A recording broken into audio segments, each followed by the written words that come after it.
Hey guys. Hello, Rhodesian Scout. Hi, Jeremy Swiggs. Hi, Attack Pig. You guys are the best. Thank you for being here so early and so last minute. I'm so sorry. I need to get on top of things. I need to get on top of things and get a schedule going. But I appreciate those of you who are actually here, given the fact that I think I gave you a 5-minute warning on this. Hi, Ben Jones. Hi, Kevin P. Oh, Jeremy Swiggs, I love your little musical. I'm gonna make my own Jedi Bunny, and Nova. Oh crap, hang on. I got feedback. That was very cute. Hi guys. Hello, Daniel Parker. Hi, Snobby Acorn, the greatest of all time. Dr. Yegas. Colin Cochran. Hi. The Batman. Yes, I'm back. Doug Krause, Keck44, Alex James.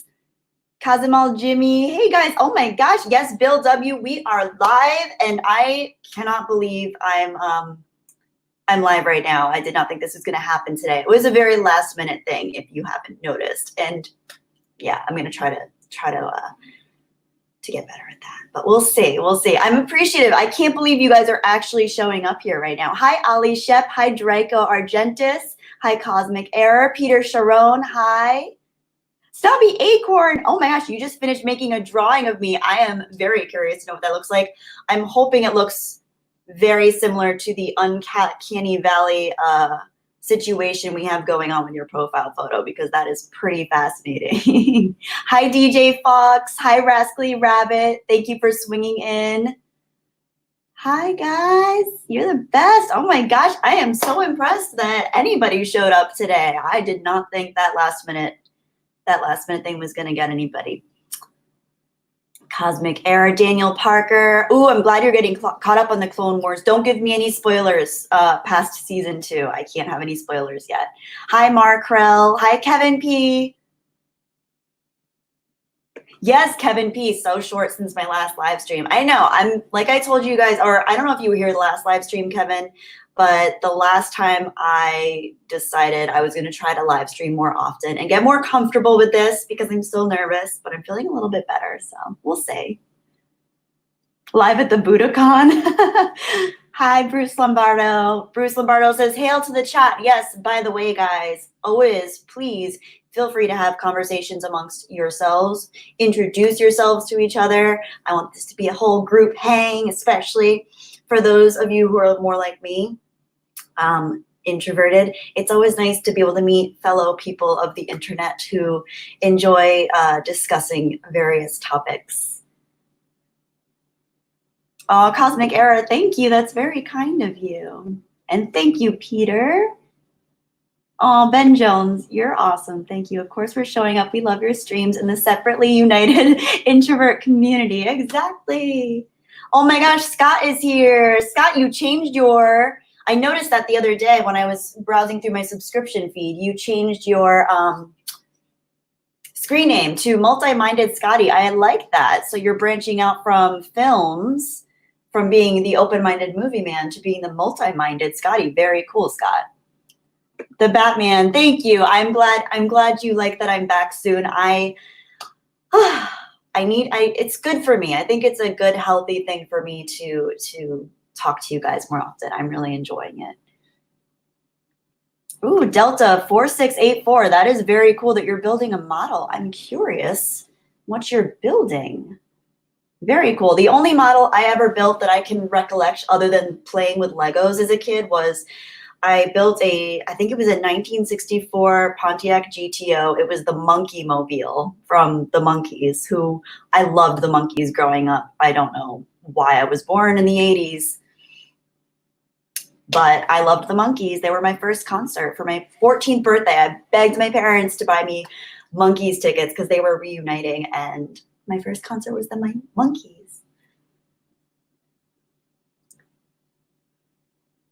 Markrell, who knows who is here? Maybe I am, maybe I am not. Ooh, interesting. What state of existence are we in? What bubble universe are we in? Dr. Yegas, you got here 4 seconds before I started. Weird. Happy Dinosaur says, happy day to all. I love the way you talk, Happy Dinosaur 8000. I was just saying chomp chomp the other day. Yesterday, I was saying chomp chomp, and I thought of you. Ooh, Doug Cross is in season 3 of Clone Wars. Very cool.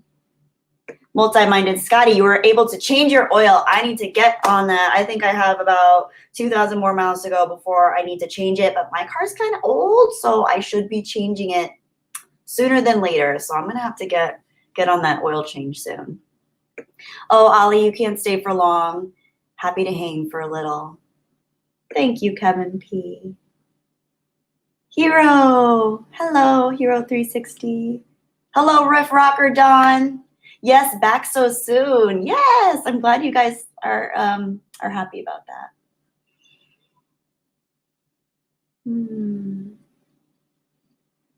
Oh, Pop. Manuel Montalvo, I am here live. And here I have your name on the screen so you can see your name highlighted live, and I'm talking to you live. So yes, we are live. Ryan Dyer asks, who's seen Sonic the Hedgehog? I have not seen it yet, but as you guys know from the last stream, I'm very curious about Sonic the Hedgehog, and I would like to see it. So I'm going to get on that relatively soon. It's on my list. Ooh, the Batman says Sonic was okay. Yeah, just okay. Interesting. Kevin B says, show a current newspaper. Unfortunately, I don't read physical newspapers anymore, so don't have one to show you. Oh, thank you, Bruce Lombardo. That is very sweet. Bruce, are you a mod already? I want to make sure you're already a mod. Oh my gosh, Bruce Lombardo. I am making you a moderator, good sir. Thank you for being so awesome. Happy Dinosaur 8000. Ooh, a tasty golem. Chomp. He's magically tasty. Ooh, Manuel. There is actually a Sith Bunny account who is my nemesis. He hasn't been here for a couple streams, but he does show up from time to time, and he or she, actually, I'm not sure. I'm assuming it's a he because I would think that the inverse of myself would be a male, as I'm a female. Although I'm kind of a bit of a tomboy, so I don't really know. But yeah, he's not here. Ooh, Batman says, Rogue One was on TV here in the UK earlier, which you watched again. The CGI is so good in it. I did enjoy Rogue One. I would say of the new Star Wars that have come out in the last few years, Rogue One is up there for me. Do you like Mandalorian? I'm curious. I don't know if we talked about that last time, but I'm curious to know whether you liked Mandalorian or like it so far. But I did enjoy Rogue One. I was not expecting to, but I did thoroughly enjoy it. Hero, I haven't got to drawing you yet, but I should be on it soon. That is awesome. Oh my gosh, that is cool. I have a few drawings from when I was younger and paintings. I used to there was this art group that was based in New York that I used to work with sometimes, and I would pose for paintings and sometimes illustrations. And it is so hard. You had to sit still for 3 hours, and you could take 20-minute breaks every hour. So yeah, it was a lot. And I'm not good at sitting still. I'm constantly shifting. Like, I get sore if I sit still too long. I need to like move around. And even the last live stream we were here, I think we were here about 3 hours, and oh my gosh, I was getting so tired. I need to like, I need to roll around on the ground. That's what I do. By the way, pro tip for those of you who wake up and you just want to kind of move around, but you don't really have the energy yet, roll around on the ground. I am telling you, dogs do it, cats do it, most animals in the wild kingdom do it, primates do it, and it's really good for your spine and getting, all your muscles kind of softened up and warm for the start of the day. So if you're not ready to work out first thing, but you want to move around, but you're feeling a little lazy, roll around on the floor. I'm telling you. Okay, got to keep up with the chat. Sorry, guys. I go on my spiels. Oh, Ryan Dyer, that is huge. With all those amazing YouTubers out there, I am so humbly honored to know that you actually consider me among your top. Thank you. Hi, Rhodesian Scout. Hi, I saw you earlier in the stream. Did I not say hello to you? I actually saw you saying hello before I even got into the stream. So thank you for being here from the beginning. Hi, Rhino Sith. That is such a cool name, by the way, Rhino Sith with a Y. Oops, I'm slowing down with. Ooh, Gen X asked a really good question. Hang on, let me go down and make sure I don't miss any comments. Gen X asks, what are my thoughts on the major franchises like Star Wars, Star Trek, and Doctor Who tanking hard? Do I think they're purposely trying to kill them off? I think they're trying to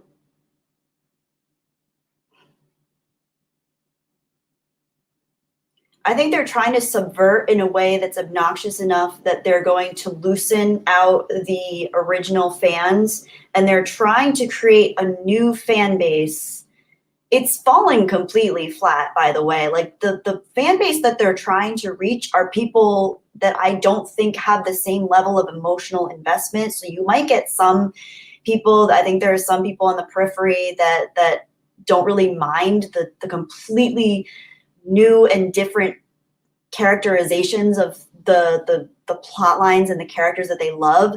But it's, man, that's a loaded question. I could probably talk about this for at least an hour because I think it goes so far into so many different aspects of not just entertainment and media, but also like subcultures and sociology and psychology in a lot of ways, group psychology especially. And it's such a that's a great question. I wish I had like, I should make an actual like video on this. I could talk about that for a while because that's a really deep and interesting conversation. And I think it's not just within our entertainment that this kind of switch over is happening, but I think it's most prevalent, it's most obvious in entertainment specifically because it's a reflection of who we are and how we function in the world. So it makes sense as much as it's also really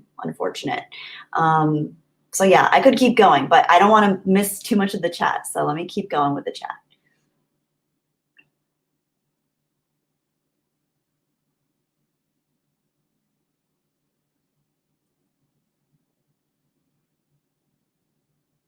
Hang on.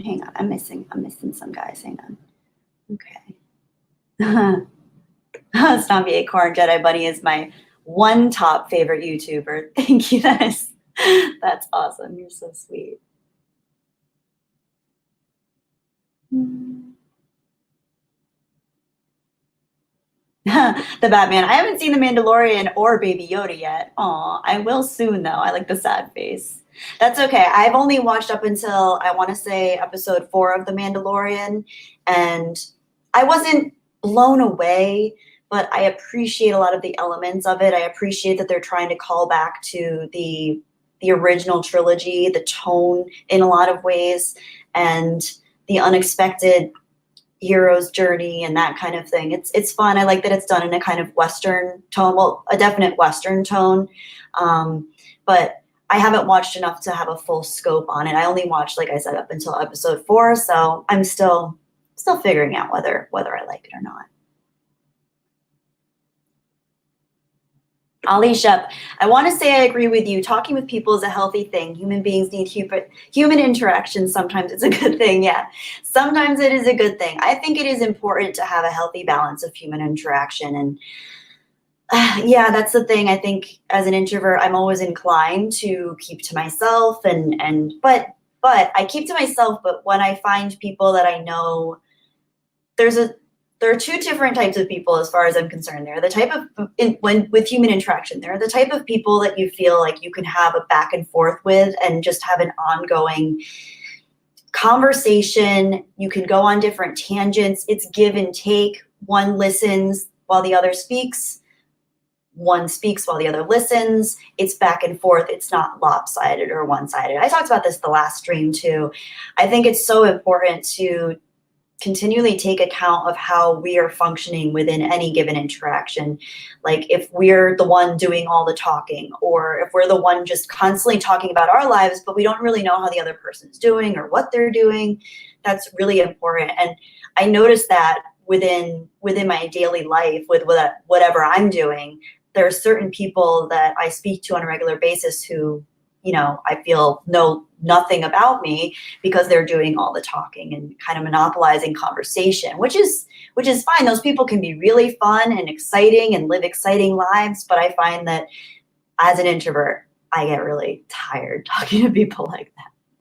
Hi, Amit Devecha.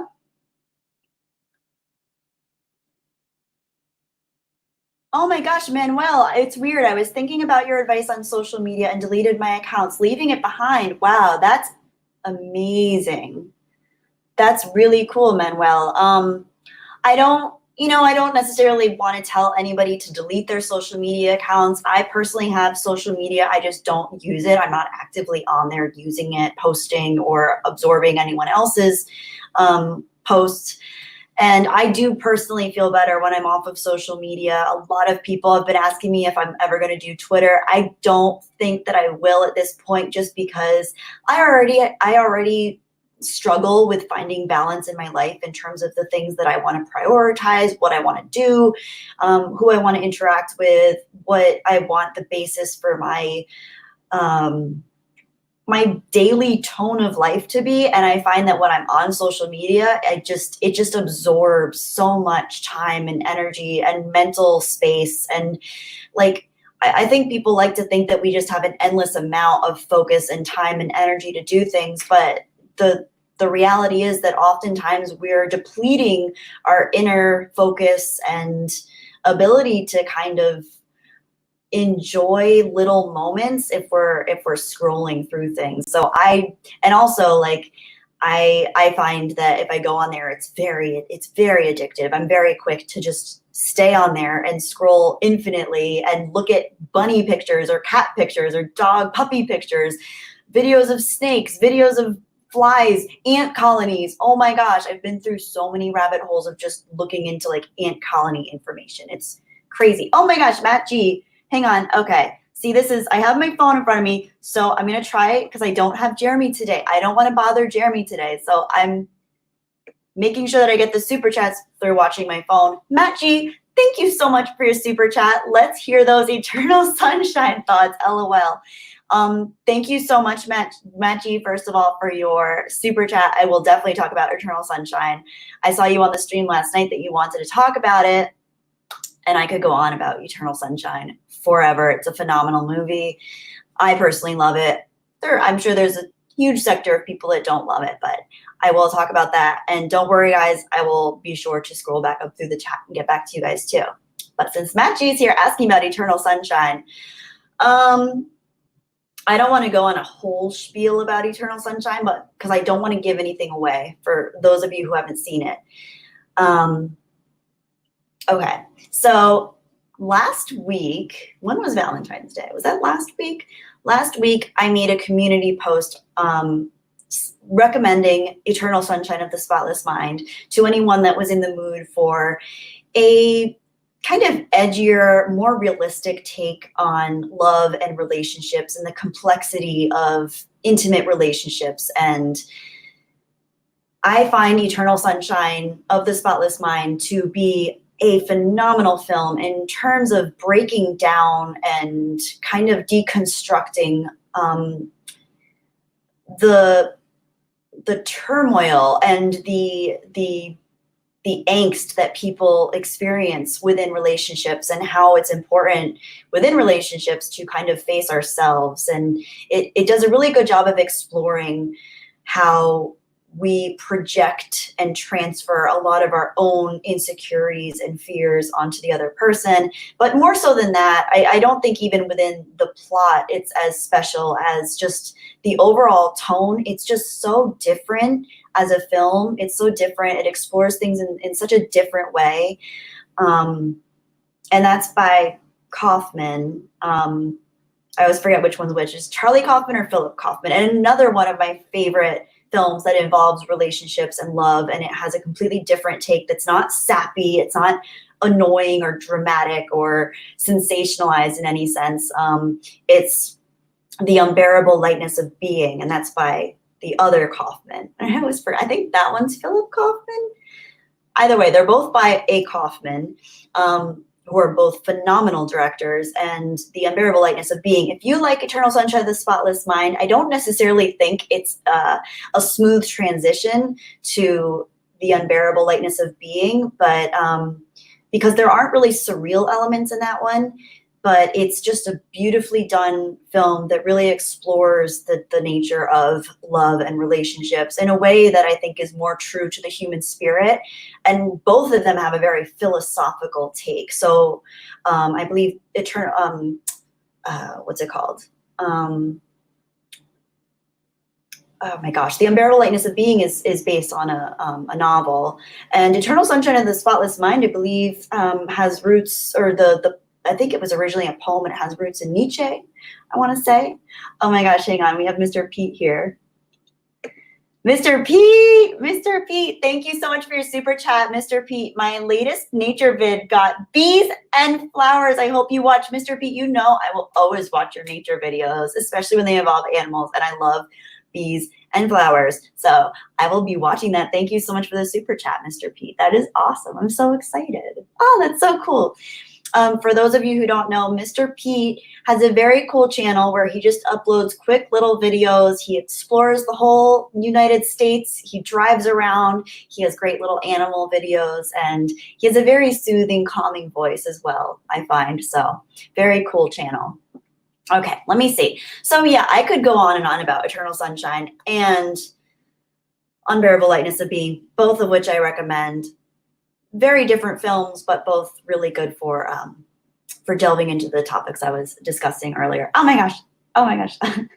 Matt G again, hang on.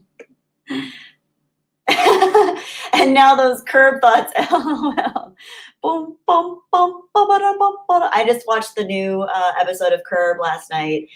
Awesome. I love Curb Your Enthusiasm. It is just a fun way to relax and be able to laugh at the crazy absurdity of the world and human interaction. And I think Larry David, he does a great job of just delving into what's going on currently and the humanistic tropes that we're seeing more and more. And he has a really funny way of kind of spinning the current climate of call out culture and just personal social etiquette on its head. He just has a really interesting way of doing it, and he's very funny. I really appreciate Larry David's humor. I recommend Curb Your Enthusiasm to anyone looking for a fun comedy to get into. Also, Better Call Saul episode 1 was on last night of season 5. Is it season 5 or 6 now? Oh my gosh, I love Better Call Saul, love Breaking Bad.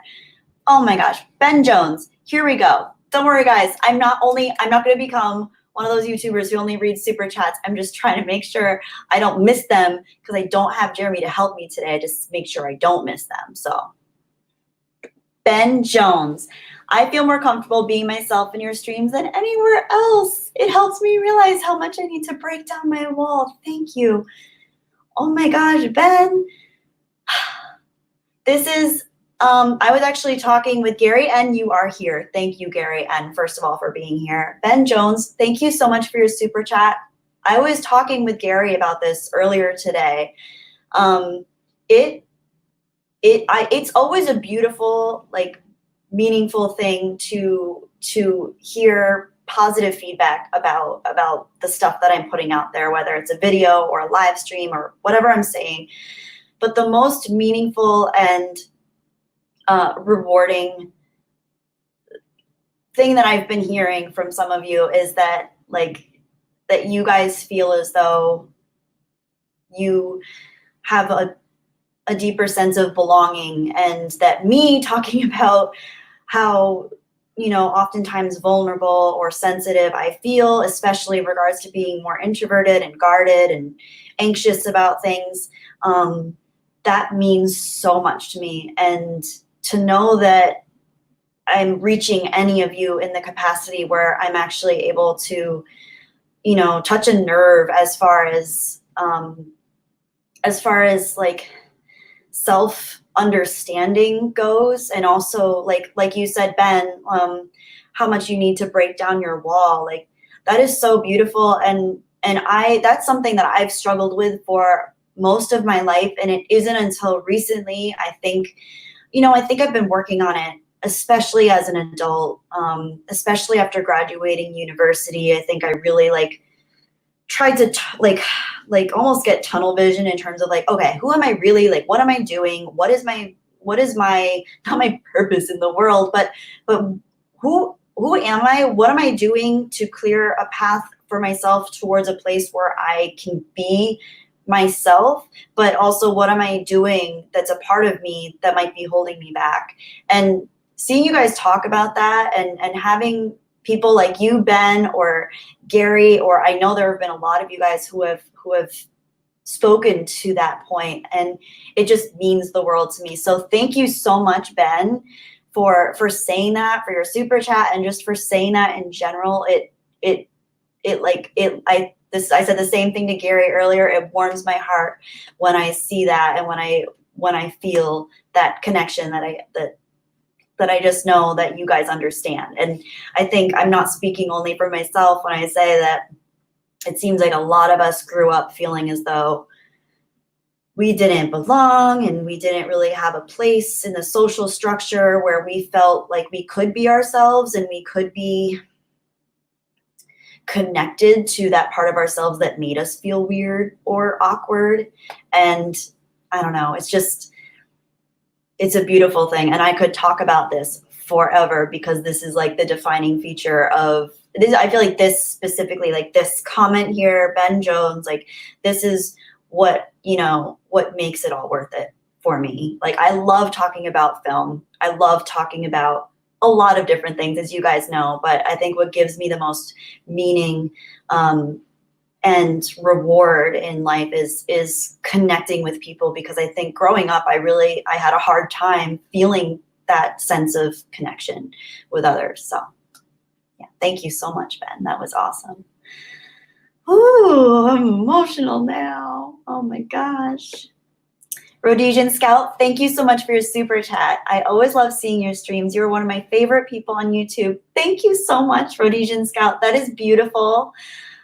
You have been very supportive. I know you just found me recently within the last several months. And I remember the first time you started commenting on my videos, I saw like a long stream, like when you post videos, or no, when you have a YouTube channel, you get like notifications, and it shows when people, and I remember seeing a bunch of new comments from you, which meant you found my channel and you were just commenting. And it was so cool, because I've done that before when I found a new YouTuber, and I'll like, or a YouTuber that I like, and I'll binge watch all of their videos, and I'll comment on every single one. So it's always so cool when I see you guys. And I don't always get back to every comment, because sometimes I have to go into a separate screen to get back to the comments, and I've been kind of like overwhelmed with getting back to comments lately. It's never you guys, it's always my own sense of being overwhelmed. But you've been so supportive, and I'm so appreciative of you, and you always have really interesting thoughts and stuff to add. So thank you so much. Okay. Guys, don't send super chats for a while, because I need to get back to the actual real stream. Multi-minded Scotty, thank you. Always lovely and realistic advice, Kelly. Much love. Thank you, Scott. That is really sweet of you. And also, guys, Multi-minded Scotty has a channel. He was formerly known as Open-Minded Movie Man, and he has really good talks about movies and stuff. But he also, I think, Multi-minded Scotty, if you don't mind me, I'm just gonna call you Scott. Scott, if you don't mind my saying so, I've watched a couple of your videos where I think one of them you were installing a light fixture in a Toyota or something, and it was really cool. You do a really good job of breaking down the different points and stuff. So you're all around an interesting person with an array of skill sets. So keep up the good work and keep going, seriously, because you have an interesting little niche with your channel going on. Okay, now I need to get back. To you guys. Oh my gosh, I'm so slow at keeping up the chat. Maybe I'll be faster if I do it with my phone. Hang on. Hi, King of Ruckus. Hi, Peter Han.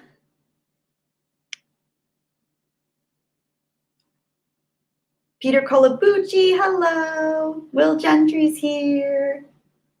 Will Gentry, by the way, I'm making you a moderator, sir. Delta 4684, hello. Okay, I feel weird because now I'm not looking at the screen anymore. Okay, I need to figure out a system here. I need to figure out a system. Okay. I am so non-professional. I'm the least professional human.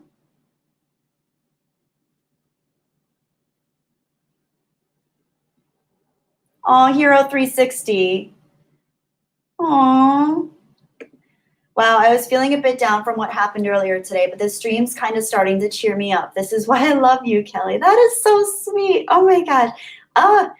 These are the things that make my cheeks hurt from smiling, you guys. It's getting too much. Joel Barnes. Joel, I want to make sure. Oh, you are a moderator. Okay, thank goodness, because if you weren't a moderator, I would have to kick myself. Joel Barnes, you're the best. Thank you. Everyone that is showing support and love for Kelly in some type of way in this stream means a lot. Thank you all. Thank you for being here, Joel. You are awesome.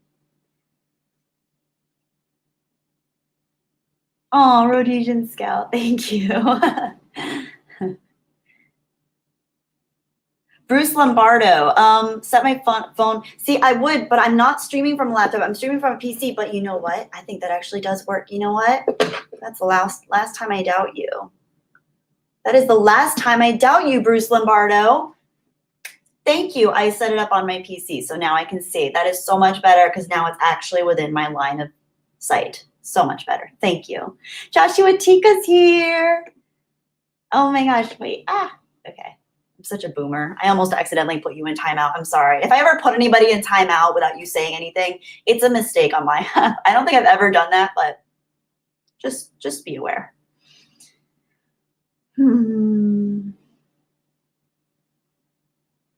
Thank you, Gary.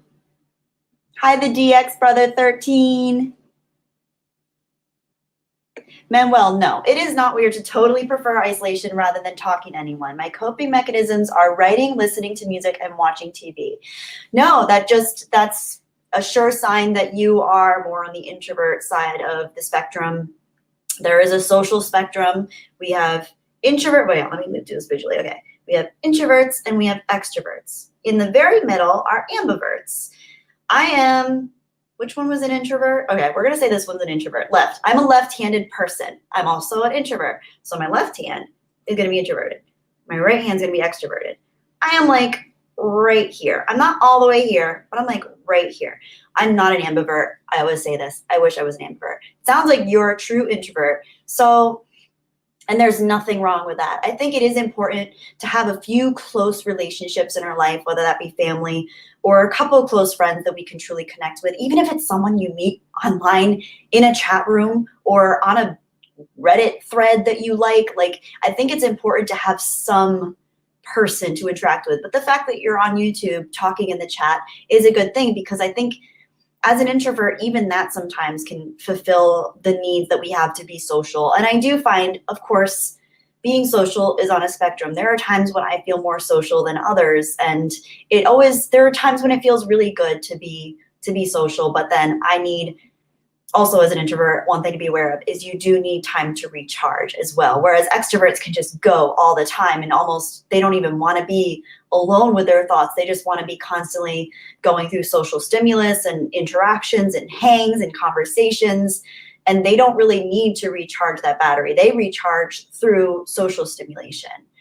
We introverts need to have some time to reconnect to our energetic baseline, which is writing, listening to music, and watching TV. I'm very similar to you in that regard, but I do find I feel a little bit more balanced when I do have a fairly regular social interaction or a special person in my life that I can connect with and share a hobby with, or just have a good, deep conversation. And one thing I can say as an introvert is I love conversation when it's actually deep. So if I'm having a deep, meaningful conversation, it doesn't have to be about the meaning of existence and what the universe is doing necessarily, although I really like those conversations too. But it's good to have those more substantial conversations that aren't just kind of topical, so to speak. So yes, you're doing well, Manuel. You've got it. Lyndon Hall, preach. King of Ruckus is right-handed. Right-handed Batman. Oh, Rhodesian Scout, I'm never happy unless I'm home with my 3 cats. I love cat people. Hi, James Fowler. Oh, Mr. Pete, again. My queen, I must go. Take care. Remember, save the bees. Thank you so much, Mr. Pete. And someone else pointed out earlier that Mr. Pete is 75% away wait, how many are you at now, Mr. Pete? Let me see if I can go to your channel from here. Go to your channel. Oh my gosh, you're so close, Mr. Pete. So Mr. Pete's 75% away from being at 1,000 subscribers. That is awesome. Okay, hang on. Boomer, being a boomer. Okay, there we go. That's awesome, Mr. Pete. So everybody go check out his channel and remember, save the bees. Bees are awesome. I love bees.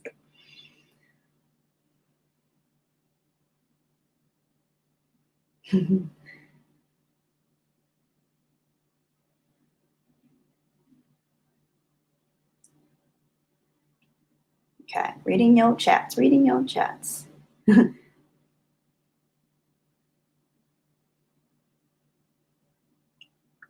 Hello, Lord Arnold. Bye, bee. Bee, bee, bye. Bye, bee. Bee, bye.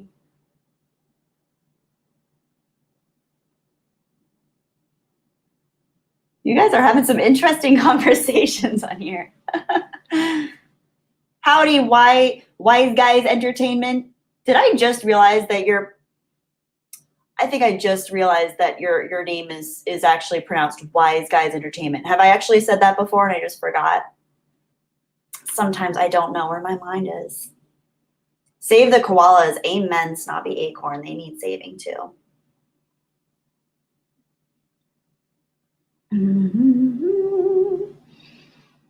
Oh my gosh, the chat keeps jumping. I am just too slow for this.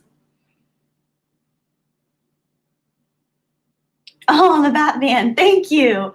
$9.99. Oh my gosh, the Batman. Oh my gosh. How are you going to fit into your bat suit? You're too swole. Thank you, first of all. Thank you so much for your super chat. And thank you for welcoming me back. I appreciate that. I am very surprised myself that I came back as soon as I did. But like we discussed last time, I'm going to try to get more comfortable with live streaming. And exposure therapy means that the more often you subject yourself to what you're afraid of, the more likely you are to overcome it in a healthy and balanced way. So we're working on it. Thank you to you and to Wayne Enterprises, Batman. Thank you.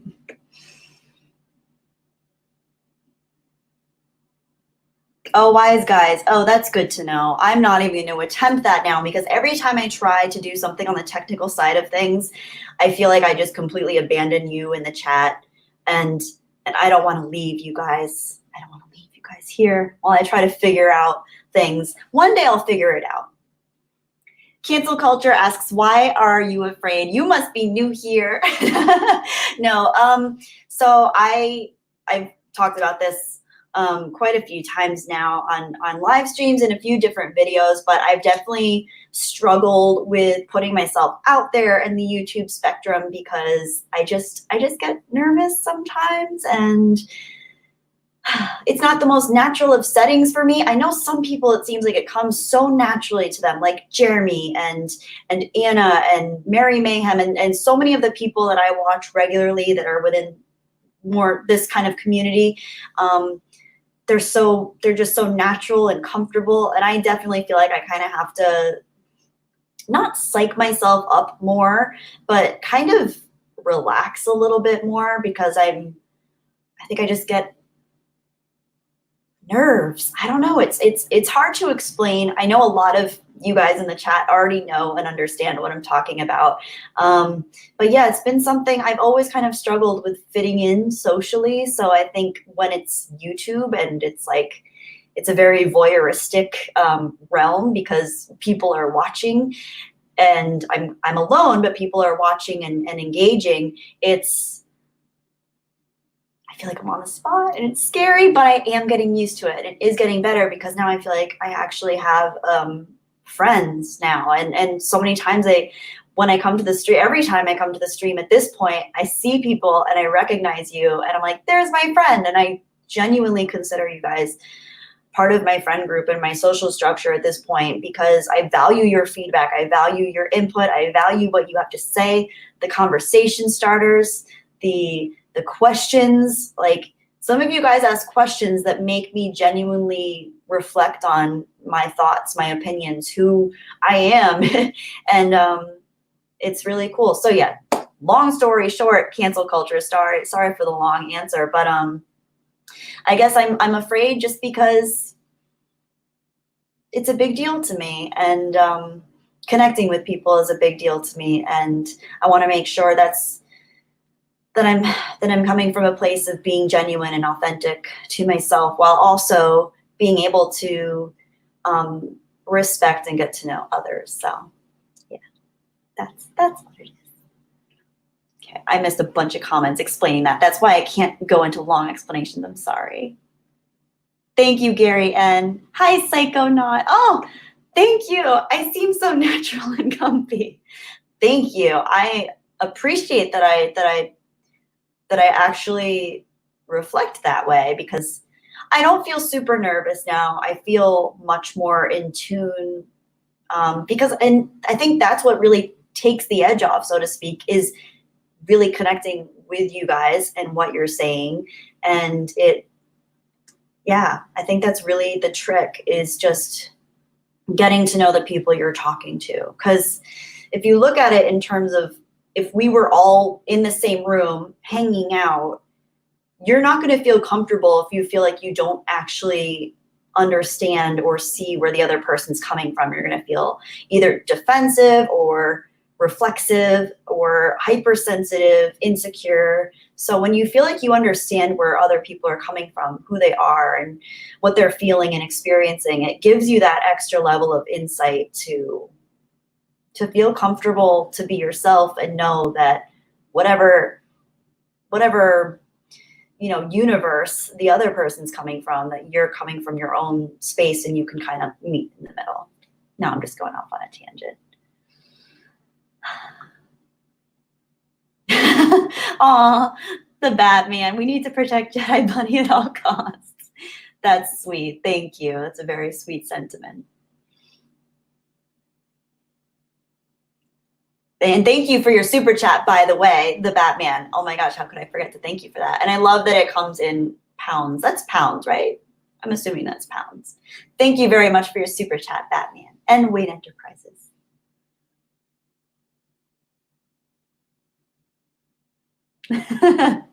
Snobby Acorn, yes, I'm okay. I'm okay.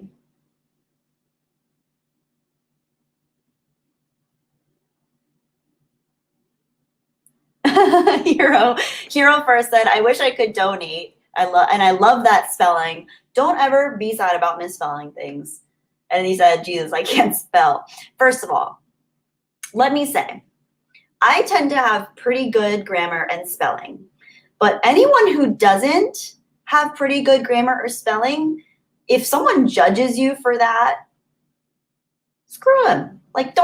Obviously, you don't need to say that they're a loser or a jerk or anything. But I think I've met so many people, and I come from a history of immigrants whose first language is not English. And some of the smartest people I know, they can speak 5 languages, but they can't always spell properly. And there's nothing wrong with that. It's okay. It's always good if it's something that you want to work on. That's fine. But don't get on yourself for spelling anything wrong. That's just a little side note. Is Mary here? Oh my gosh, is Mary here? Mary, where are you? Mary Ma'am is here. Hi, Mary. Oh, it's such an honor to have you always. And I was so excited, you guys. I was on a stream last night with Mary, and we got to hang out. Sort of. I wish we got to hang out in person, but it was the next best thing. So we got to hang out in a stream, and she's so awesome and so beautiful. And she has the most beautiful, soothing voice in the world. And the best, most amazing laugh in the world. So hi, Mary. It's so good to see you. Thank you for being here. Mary, you're a ray of sunshine. You are a ray of sunshine. Oh my gosh. You guys see how giddy I get when Mary shows up? Thank you, Mary. Oh, Mary. Yes, that's how I felt, Mary. That's how I felt. I want to hug you. I want to hug your face right now. Mary, you're the best. Mary, I hope we get to actually meet in person one of these days soon. I genuinely do. I don't know if you have any plans to like come out west anytime soon. I know there's something happening. By the way, all of you guys, whenever the Fandom Menace meetup is, I have no idea because I'm out of the loop on all these things, but I'd love to meet all of you guys. Just saying.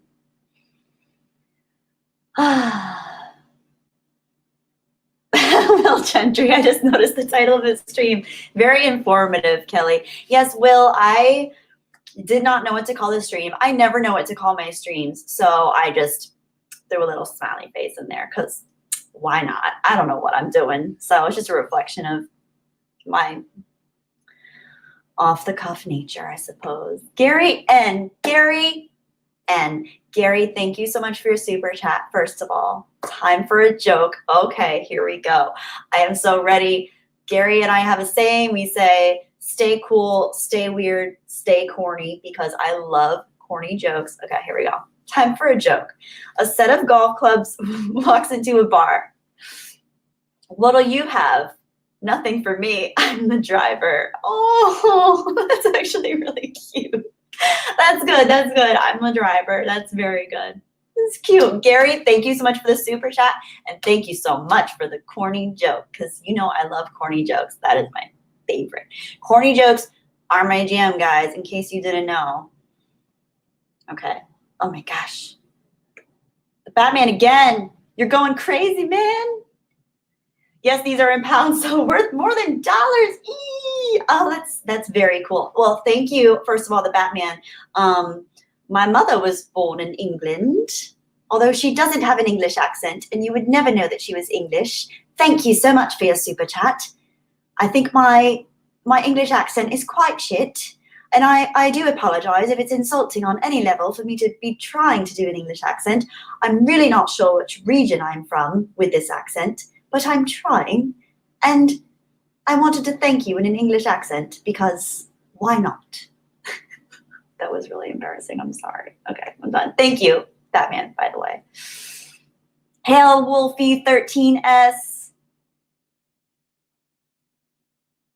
Ooh, Travis Ulrich. I always want to say Ulrich. Why do I want to say Ulrich? Ulrich. Hey, Kelly, I was remembering a Slav phrase for bunny is Zaychik. Pronounced Zaychik. So here's a little Slav for you, my friend. Kind of Russian, but not quite street slang Russian.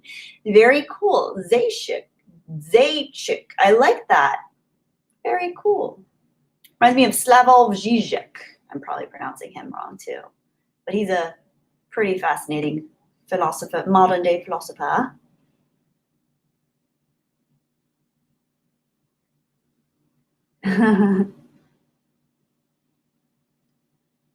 Psychonaut, thank you. I think your accent is pretty good, actually. Jolly good show.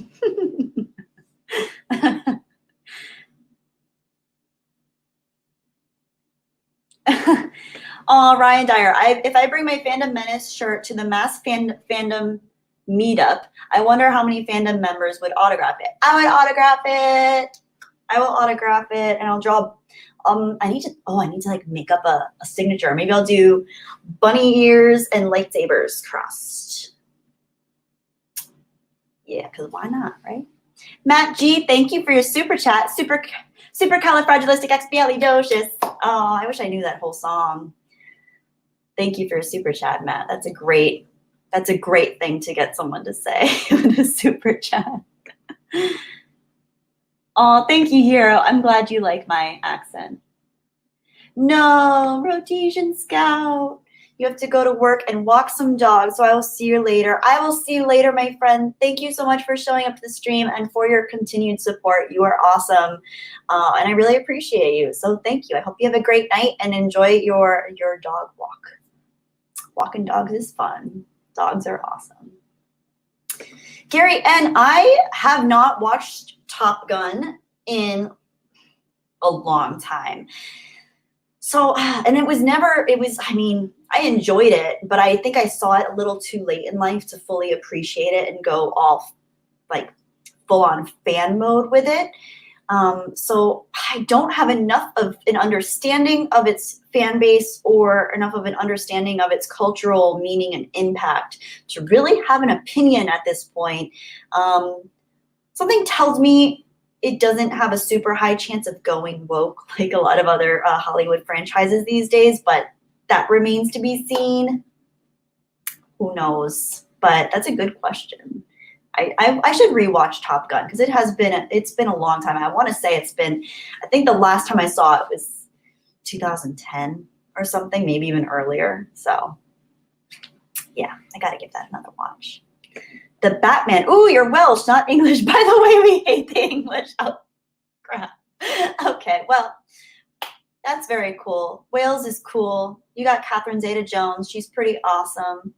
Welsh. Oh, you hate the English. It's so interesting, the rivalries amongst Great Britain. That's very interesting. Very cool. It's a good food for thought. Interesting fact to know. Thank you for letting me know you're Welsh, not English. I don't know how to do a Welsh accent. I wish I could.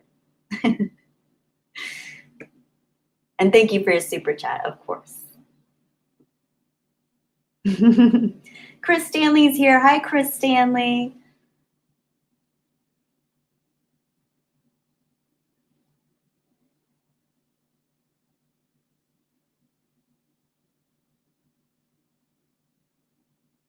Thank you, Will Gentry.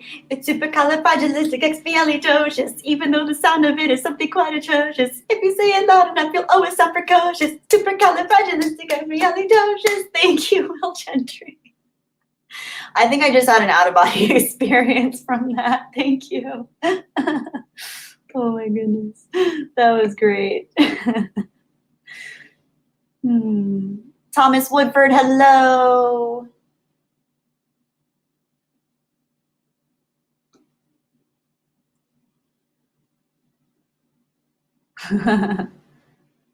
Oh, David Harvey. Hey, David Harvey. Forget Terminator's line, Kelly's back. I can't do an Arnold accent very well. And here's a corny joke for you. How do rabbits travel? By airplanes. That's adorable. Thank you, David Harvey. I'm glad you appreciate my appreciation of corny jokes. That's an adorable joke. I've never heard that one before, and I love rabbits and rabbit jokes. So, and also, thank you so much for your very generous super chat, David. I hope you're doing well.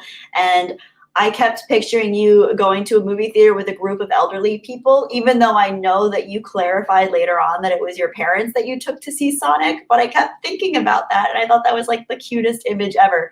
But it's equally cute that you took your parents to see it and that they loved it. So I still have yet to see it, but I am going to. Don't worry. Thank you so much for your super chat, David. I hope you're doing well, and I hope your week is going well. And again, thank you for the corny joke. Corny jokes, always welcome. Elijah Maccabee is here. Hi, Elijah.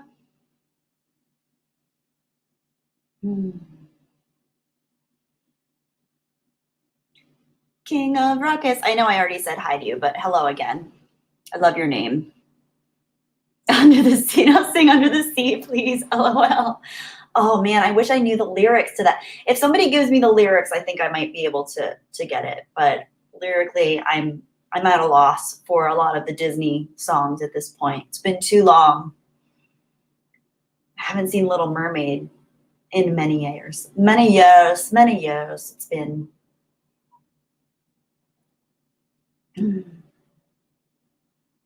Just Some Tea asks, how do you become a moderator? It is an honor and a privilege of which I bestow upon you with my godlike power of right-clicking on your name. I think it's right-clicking, hang on. Of clicking on your name and going to a small drop-down menu and clicking Add Moderator. So anyway, that's how you become a moderator. But theoretically, how you become a moderator is I get to know you. I recognize you in streams. I know that you're a chill, cool person. I know that you're not going to abuse your power, because with great power comes great responsibility. Rest in peace. Rest in peace. Anyway, with great power comes great responsibility. So as long as I know you and I trust you, I'll do that. Exactly, just some tea. Exactly. You get it. You get it. You're picking up what I'm stepping on. Is that the saying? You're picking up what I'm putting down. Yeah.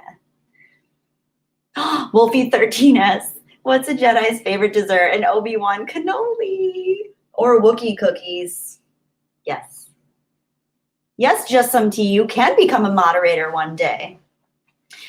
Because I don't know you as well as I know most of my moderators in here, it would probably take a few videos or streams for me to like get to know you and see you and get a trust for you. But I feel like I'm genuinely a good feel of who's cool and chill around here. So yes, just be cool, and yeah, you could be a moderator one day for sure. Demon Sky Sync Wave. That accent is so perfect in its vagueness. It is the most vague English. It's not Cockney, but I don't know what it is. Like I think I can do a kind of Cockney accent, but it's probably insulting to actual English folks, so I don't want to do that. Oh my gosh.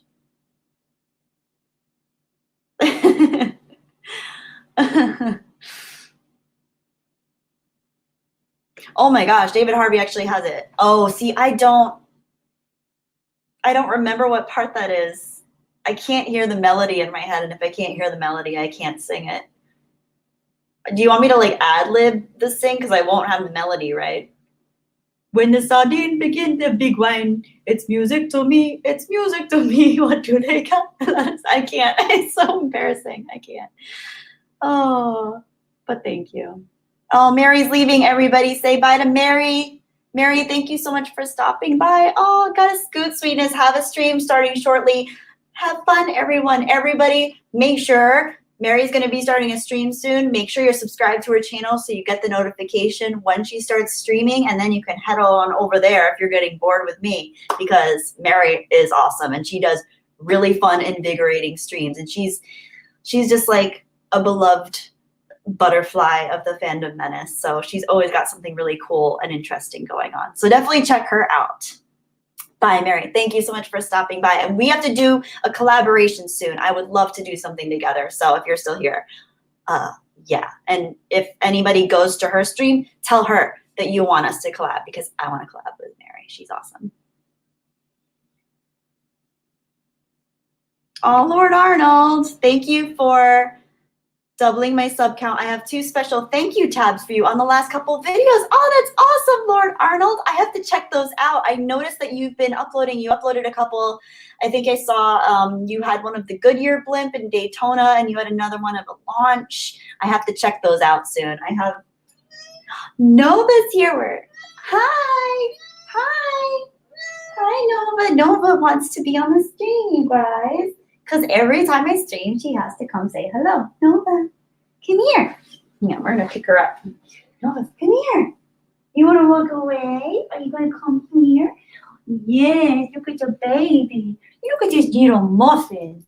And she's a baby, and she loves to say hello. Hello, everybody. Welcome to Jedi Bunny Stream. I'm Nova, and I love all of you. Hello.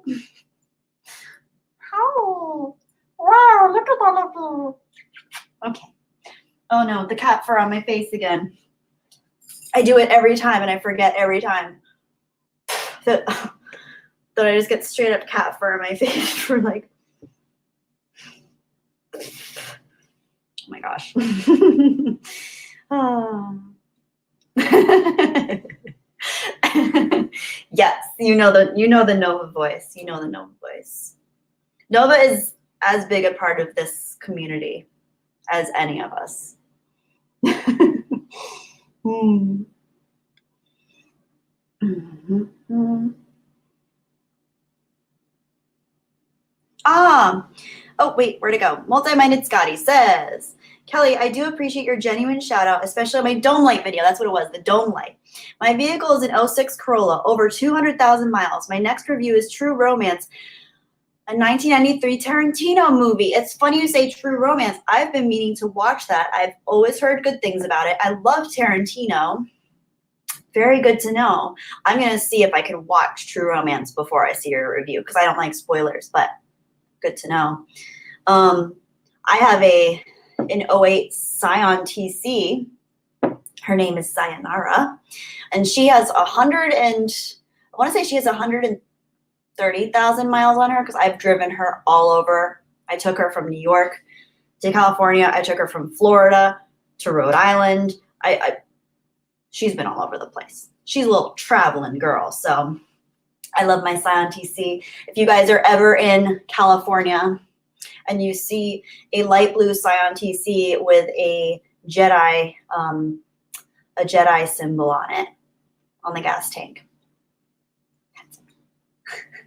Now I'm going to get someone killing me, someone stalking me and killing me, sorry.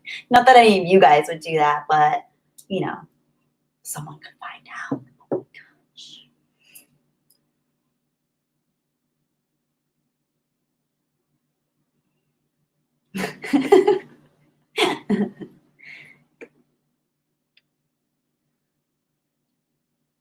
Ooh, Will Gentry says, True Romance is a really good film. It's your fave film for a while. Oh, it was your favorite film for a while when you were in your late teens. That's awesome.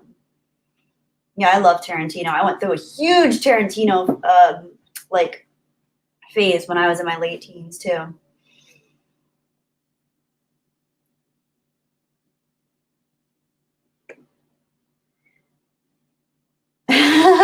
Elijah McAfee.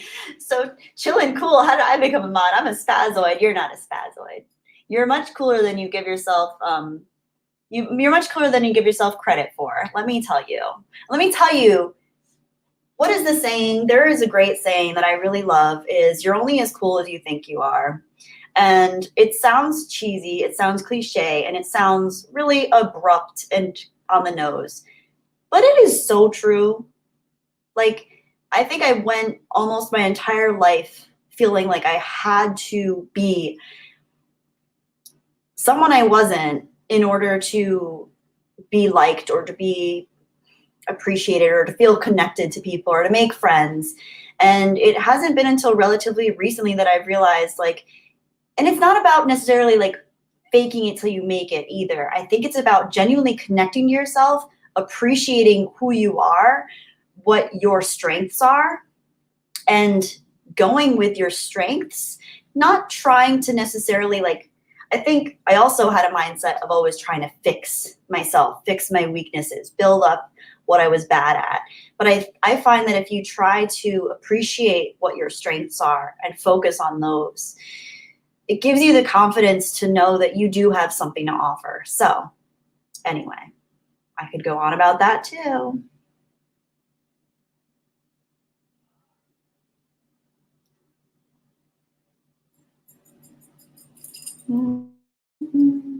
Oh, we got some, it looks like we got some spicy,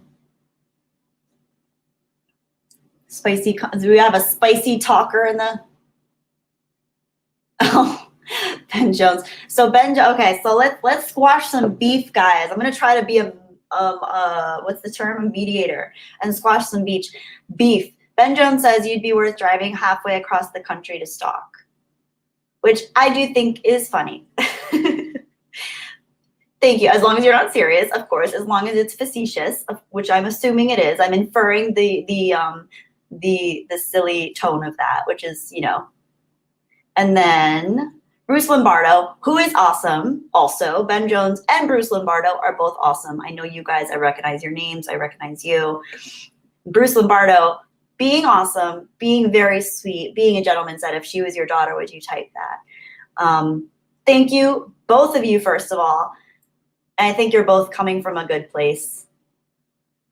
Bruce Lombardo, thank you for being very sweet and thinking that way, because I think it's really nice to have someone think that way and want to make people feel safe. I don't know what I'm doing here. I just want to mediate. I don't want you guys to have any beef. I think everything's I think everything's cool. And it was just a little misunderstanding. And there's so much it's so easy to kind of infer different meanings based on how people write things. So I know I do that all the time.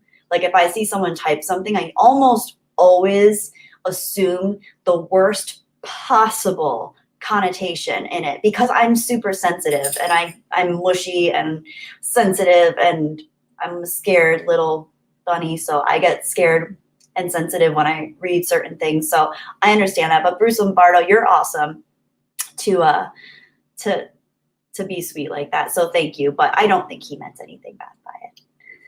So that's me trying to be a mediator. That is not going to be my new line of work anytime soon. The Batman. Check out Star Wars Always trailer. It's really good. Star Wars Always trailer. It's really good. Oh, my laundry's done. Sorry for the loud, alarming alarm. Let me see. Star Wars Always.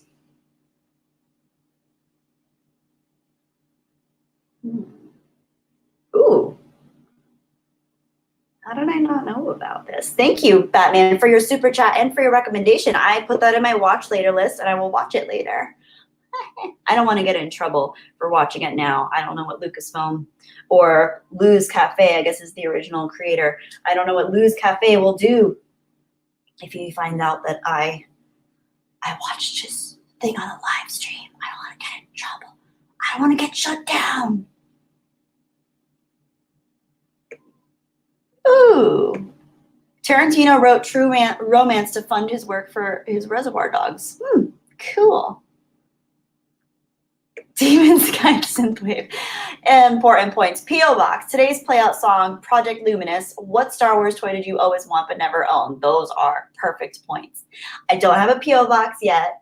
I haven't got on that yet. But I'm much more seriously considering it now than I was the last time when I talked to you guys. Because a lot of you guys seem to be on the same page as far as wanting wanting a P.O. box for me, although I still don't really know what that entails.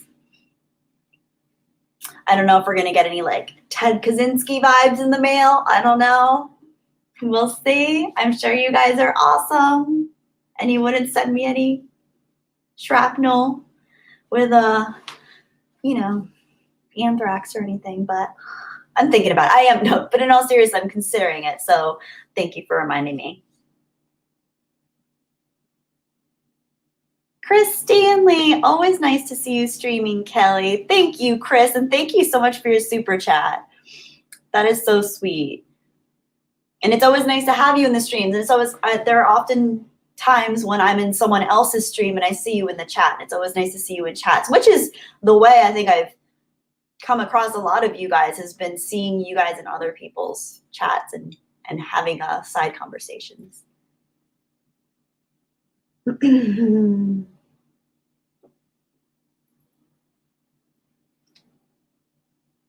King of Ruckus. Yes, I've seen Parasite. I saw Parasite in theaters, I want to say like a month ago. It was before all the crazy, weird controversies went on about the Oscars and everything, and I absolutely loved it. I'm a huge fan of South Korean films, particularly South Korean horror films. I love that director. He's absolutely phenomenal. And I thought it was excellent. And I absolutely think it was worthy of an Oscar. I absolutely do. It was a beautiful film. And a lot of the weird judgment that it's getting, I don't think it's warranted. And I don't even know if the judgment is coming from a place of people understanding the awesomeness of the movie. So yeah, I've seen it and I really, really enjoyed it. I should do a review, but I feel like there are so many reviews on Parasite now. Mine probably wouldn't be that good. Peter Hahn says, "Where's the beef?" Aw, Travis, thank you for all the roses. That's very sweet. The Batman says, "I don't know if I could sit and read subtitles for 2 hours. What put me off is the blockbuster movie Traveling Earth, where the subtitles change to quickly read them fully." Wait, misread, hang on. what was the movie Traveling Earth? Where this? Oh no. See, okay, so I went to see I grew up loving a lot of different foreign films. I was a big reader, so subtitles were never really a big issue for me. I remember the first few times I watched foreign films with my parents, they both reassured me. They're like, don't worry, after the first few minutes you get used to them and you feel like you're not even reading anymore. It just feels like you're watching the movie, you're engaged. You almost feel like you're listening to the language rather than reading. It's a very interesting form of consuming media. So, but there are certain films where the subtitles are just not good, and they're either too quick or sometimes they barely show up on the screen. But I have to say, with Parasite, they're beautifully done subtitles. Like, if there was an award category for subtitles, Parasite, I think, would win best subtitling of all time, because it's done in a vividly easy to read way. It's extremely easy to read. Everything's fine. But also the movement of the subtitles is really good. You have enough time to read them, and it's almost a very lyrical film in a lot of ways. It's hard to explain without kind of giving any spoilers or anything, but there's almost a lyrical vibe to Parasite where the characters speak in a way where there's almost a melodic feel to it, and the subtitles come up in a very melodic way too. So it hits beats in a very rhythmic way. So if you're gonna watch a foreign film and you're gonna have to subject yourself to subtitles, Parasite's a good one to start with. But if you want to get a feel for the director's work and you don't feel like reading Parasite, he has done a film called Snowpiercer as well, which is really, really good. And that's in English. So Snowpiercer is awesome, and you'll get to feel for the director's chops. He's a very good director. So you'll get a feel for that, and you won't have to deal with subtitles. Peter Han, I'm literally shaking.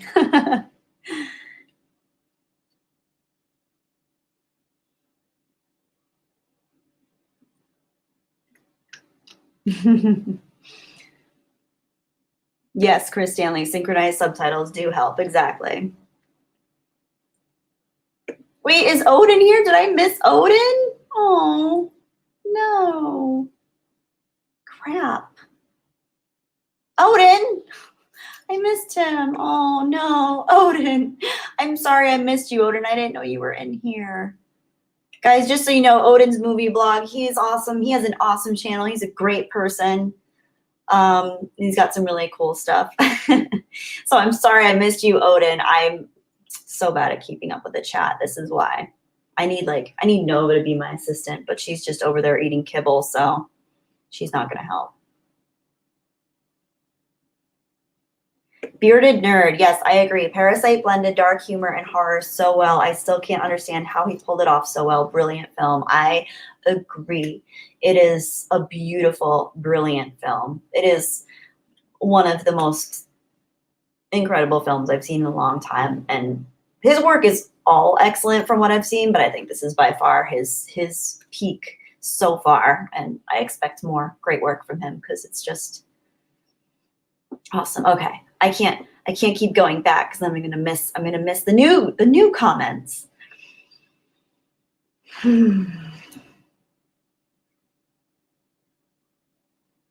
I know that. Oh, he has work in the morning, says Will Gentry. Thank you for letting me know, Will.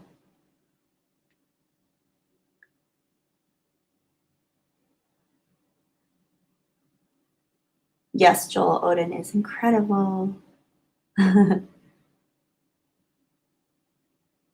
Oh, Atomic Artist 415, excuse me. With all the negativity online and in the world, it's always nice to see Jedi Bunny hosting a lighthearted stream full of positivity. That makes me so happy. Thank you for saying that.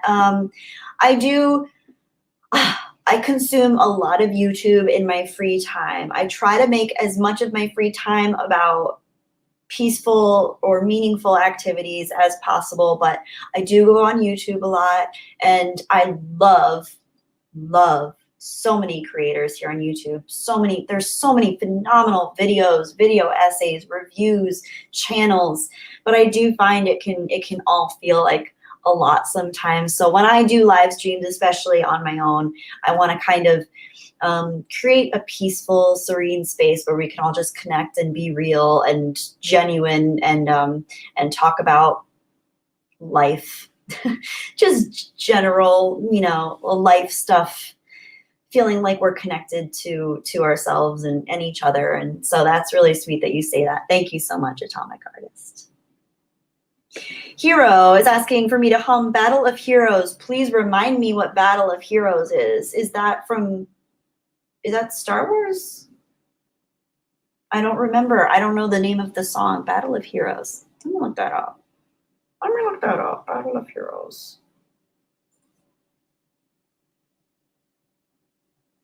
It's Star Wars. Let's see. Okay, so that's from Revenge of the Sith. Okay, you guys are gonna hate me. The only prequel music that I know really well, and I still did a pretty bad job with it last time because I don't know prequel music. Let me put my phone back up. I don't know prequel music as well as I know original trilogy music. So I don't know Battle of the Heroes too well. The only one I really know is oh my gosh.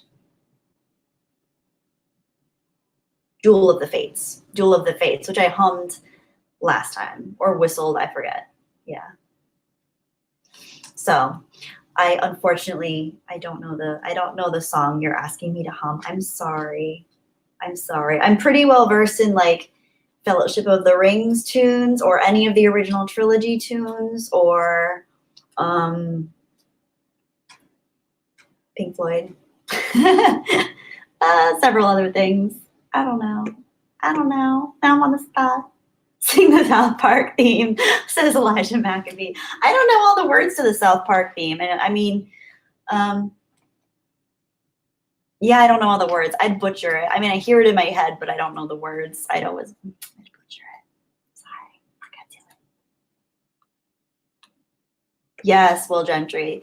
The only ones I know are the original trilogy tunes, the Emperor's March, and the main theme are the only ones I can do off the top of my head. Very cool. Very cool. Duel of the Fates is iconic. I have a Post-it on my finger.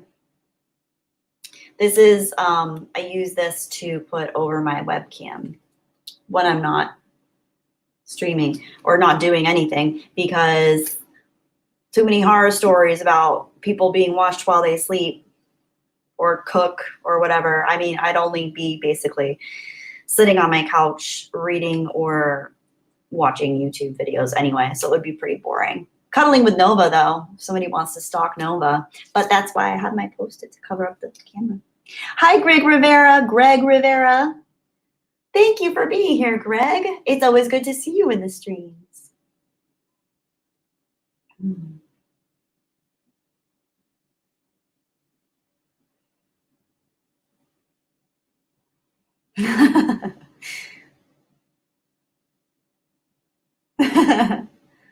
Something Nowhere Man, horror story webcams. Yeah, man. I mean, nothing, I don't think I've ever heard of anyone, ending someone else's life because they were stalking them on a webcam or hacked into their webcam, but,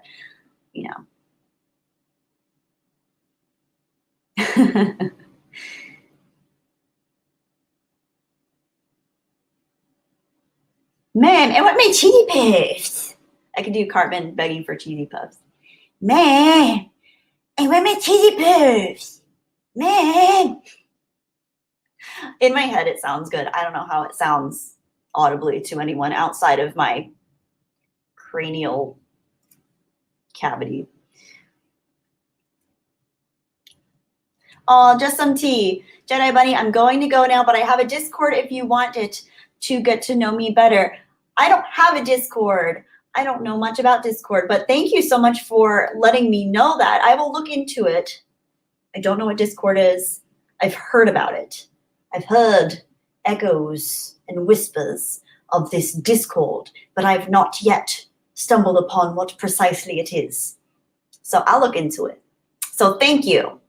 Just some tea. Thank you for letting me know. Thank you for stopping by the stream and, as I said earlier, if I get to know you well enough, I'd be happy to make you a moderator, so long as the trust and chill level is there. Lord Arnold. Thank you. I'm glad you liked my Cartman impression. Cartman is the best, right? Attack Pig. If someone spies through my webcam, they will end up in a straitjacket, rocking back and forth while muttering to themselves. See, that's how I feel if someone was inside my brain. I remember I have this friend that I met my freshman year of university, and we've been very close ever since. And one time he said to me, I wonder what it would be like, or no, he said something along the lines of like, I bet if you were inside your mind, it would be like all really colorful, fantastical, bright, happy images, which is funny because I do think that that's kind of what I project. And I think a lot of people assume that like my art is going to be like that, but actually, if you're inside my head, so much of it is really, really dark, very existential angst. I get a lot of like absurdist, almost like borderline nihilistic thoughts sometimes about the universe ending and stuff. So it's really funny that I think I like what you said, Attack Pig. I think if someone spent any amount of time in my brain, they would react the same way, rocking back and forth while muttering to themselves. So yeah, it's interesting.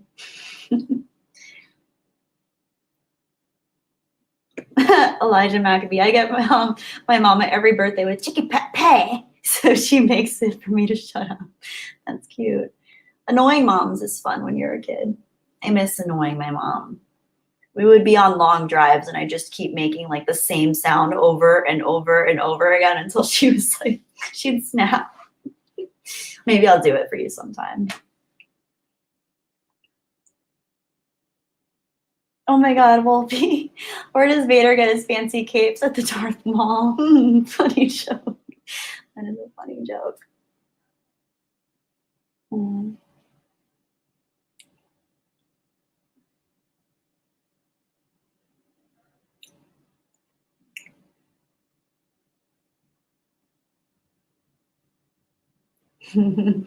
Gary, did you hear about the two psychiatrists who passed each other on a walk? One said to the other, "You're fine. How am I?" That's cute. I like that one. That's actually really good. That's very, very cute. For any of you guys interested in a great channel that talks about mental health topics, I highly, highly recommend Dr. Todd Grande. He actually just passed 200,000 subscribers. He's the only mental health professional that I'm subscribed to. I just find his take, he's extremely genuine. He has no facade or pretense whatsoever. He's just about the facts. He's about the research. He's about studies. He's about case studies and patients. And he talks about a variety of different personality disorders and spectrum disorders and all sorts of stuff that I just find fascinating. So whether you want to learn about others, the human mind in general, yourself, he talks about developmental theories and stuff. I really highly recommend him. So on the same topic that Gary Ann brought up with psychiatrists. So yeah, it's a good one. Batman says, record your reaction to Star Wars Always for us. Maybe. I haven't made a reaction video in a long time. The last reaction video I made was, I think I reacted to the Han Solo trailer. Solo trailer. That was like 2 years ago now. And I unlisted those videos because they're so embarrassing. Oh my gosh. I feel like my reactions are so annoying. Personally, I don't know. Maybe I will though. Thank you for the super chat, Batman and Wayne Enterprises. I appreciate that. I'll consider it. Maybe I'll watch it and see how I feel, and then maybe make something. I don't know. We'll see.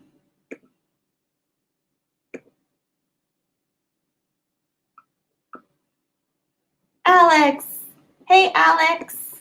Yes, I'm still on. It's good to see you, Alex. It's always so nice to see you catch a live stream. I'm here.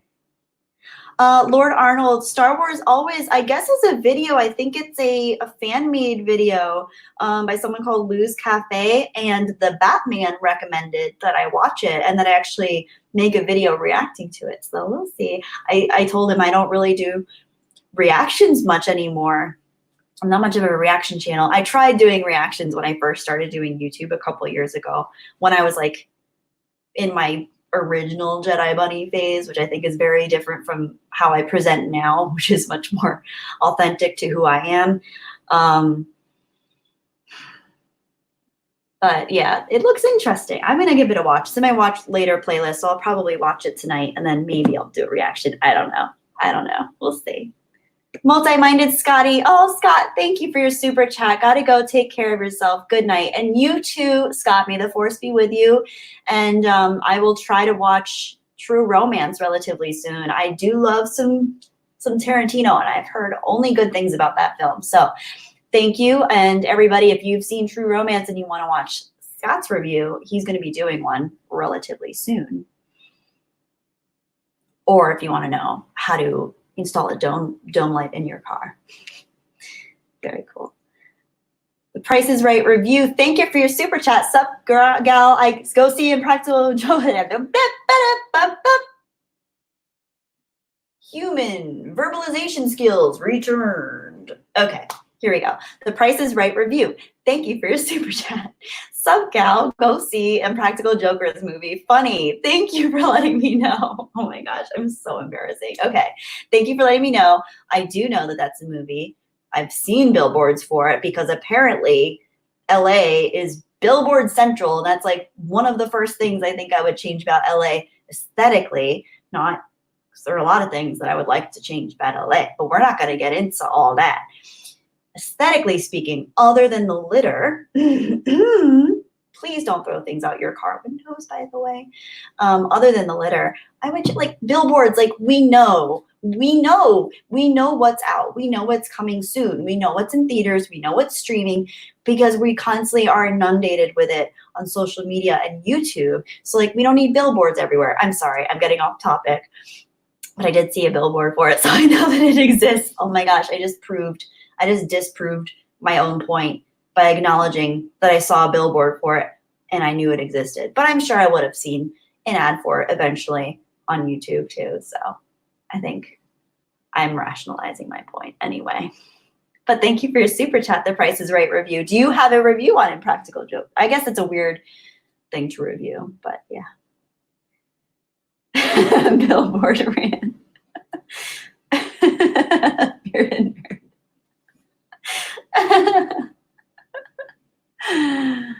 Ooh, Demon Sky Synthwave. Have you ever watched Nuke's Top 5 channel? Always something very spooky / creepy on there. The videos are fascinating, if nothing else. I have not yet. But let me look that up. Nuke's. I like watching creepy things.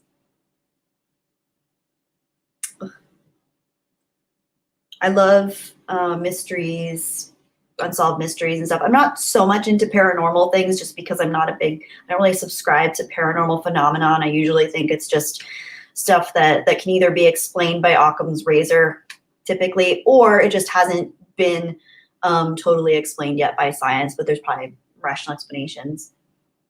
Oh, like haunted dolls and stuff. Oh, that's funny.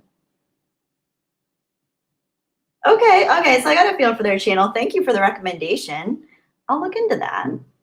But yes, I love creepy things. By the way, if any of y'all into the same kind of weird stuff I am, it's not even weird. It's actually beautifully accepted and appreciated in the mainstream. But the original Unsolved Mysteries hosted by the one, the only, Robert Stack, the original Unsolved Mysteries by Robert Stack was nowhere to be seen for decades.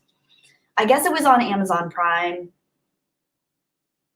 if you cared to have Amazon Prime in order to watch it. But now they're all free to watch on YouTube. So you can watch every Unsolved Mysteries episode, the original series with Robert Stack. So I love me some Unsolved Mysteries. Sometimes I go to sleep watching Unsolved Mysteries with Robert Stack. So many good ones. Oh, Hero's going. Bye, Hero.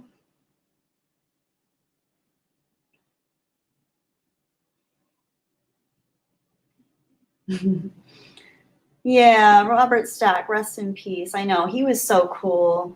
Oh man, Robert Stack, he was great. And that show was so well done. It was, I find that so many of the unsolved mystery things that are out now are just so classless, and they really take advantage of first of all, for any family that's ever been through a tragedy of losing a loved one in any way, whether the loved one goes missing or whether they're harmed in any intentional way, it's horrific. And the fact that there are so many channels out there that, or not even channels, but productions and companies that kind of like highlight the tragedy, and not only highlight it, but like dramatize it and sensationalize it. That's one thing that the original Robert Stack Unsolved Mysteries episodes did not do. I thought they were very tastefully done. And I'm really sensitive to that because I've experienced several family tragedies in my lifetime. One in particular was extremely horrific and unsettling. And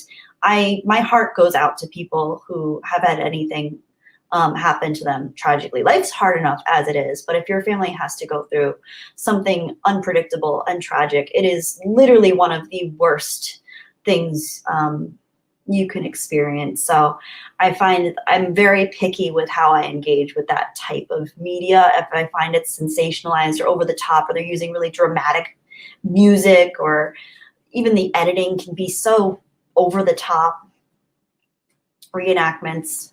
So yeah, if you want good quality things that actually take the victims, their families into account in a heartfelt, meaningful way where they are actually trying to help, I recommend Unsolved Mysteries very highly. Gary!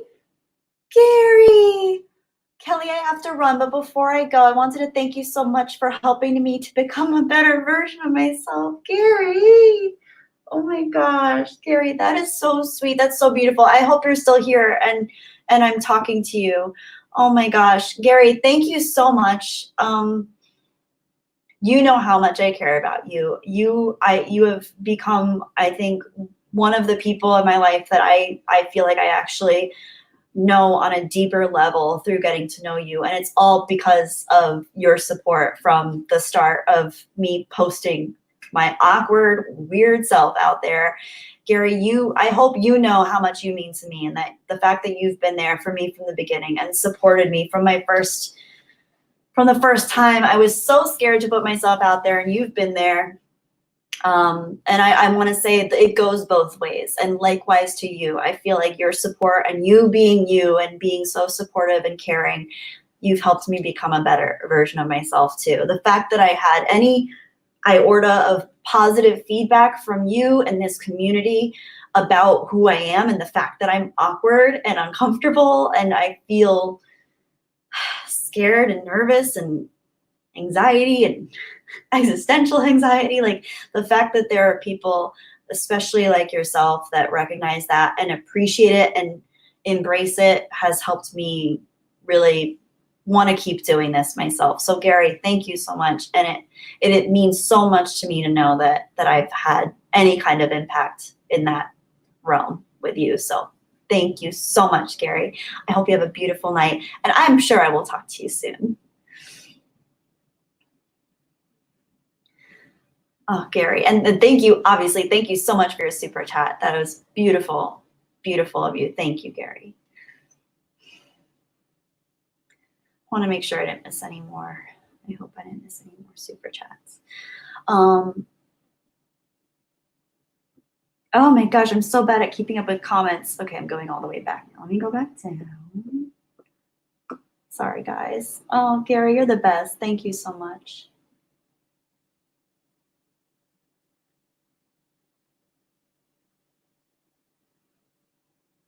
The Batman. Watch Stranger Things, the series. You'd love them. I have watched Stranger Things. I've watched all of Stranger Things. I really loved the first season. I think that was my favorite. I think the second season started to kind of get on my nerves because it started ripping off like certain franchises that I really love. but not in, like, it was still fun. And I think as far as shows go that are open to different age groups, it's obviously not like R-rated stuff. I think it's a very cool way. I always have an appreciation for things that give younger audiences an entryway to horror and sci-fi elements. So I think that's really cool. Stranger Things is definitely a special thing. I just hope they keep going. I hope they stay original. I think the first season was really much stronger for that reason, is it had a really original tone to it, as much as it kind of copied and pasted from other, you know, stories and franchises that already had built-in audiences, like Ghostbusters, Alien, Star Wars, E.T., like it still had its own original flair. But yeah, that's a good recommendation. Thank you, Batman, and thank you for your super chat.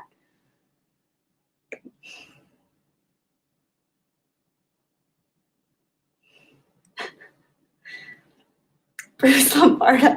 I think Kelly would do a great script read for one of the llamas escorting Charlie to Candy Mountain. I haven't seen that video in, hi Nova, since YouTube came out, actually. I guess that was out like one of the first real viral videos. Thank you, Peter Hahn. Oh, Ben Jones, are you leaving? Good night, Ben. Thank you for being here, Ben Jones. You're awesome. Seriously.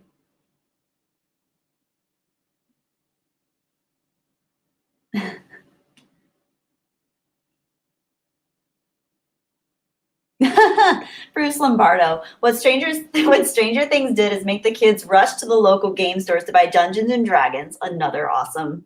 I don't even want to call Dungeons and Dragons a franchise. It's basically a culture at this point. And now they'll be too broke to buy drugs. Amen. That's funny. Peter Hahn, D&D is a drug, make no mistake. I spent tens of thousands of bucks on gaming from 1981 to 2018. You guys, I don't know, speaking of gaming, I am starting to get this itch. I'm starting to get the itch, and I am considering getting a Switch. A Switch. Sorry, I have my terms messed up. I'm considering getting a Nintendo Switch because I'm starting to get the itch to game again. I know I said I was clean. I know I said I was recovering from gaming. But I just see other people gaming, and I'm watching them. I'm like, oh, they're playing a game that I kind of want to like go see it. But like, oh, I don't know. I don't know if I want to do that. I don't know. You guys need to help keep me clean and level-headed because I don't know if I should do that. Should I get a Nintendo Switch? What do you guys think? I don't know.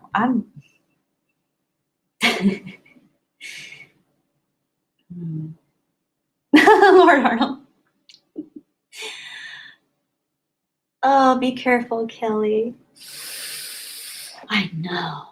Play a game, but stay offline. Yes, I don't think I would go. I don't think I would go online, and I don't think I would stream it unless I got like really comfortable and like I was starting to like really isolate myself from humanity, and that was the only way I could interact with people again.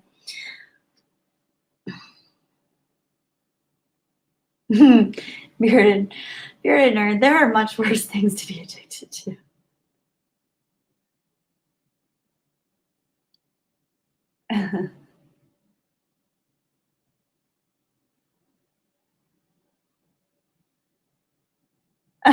King of Ruckus. I had something very specific to ask you about, and I completely forgot what it was.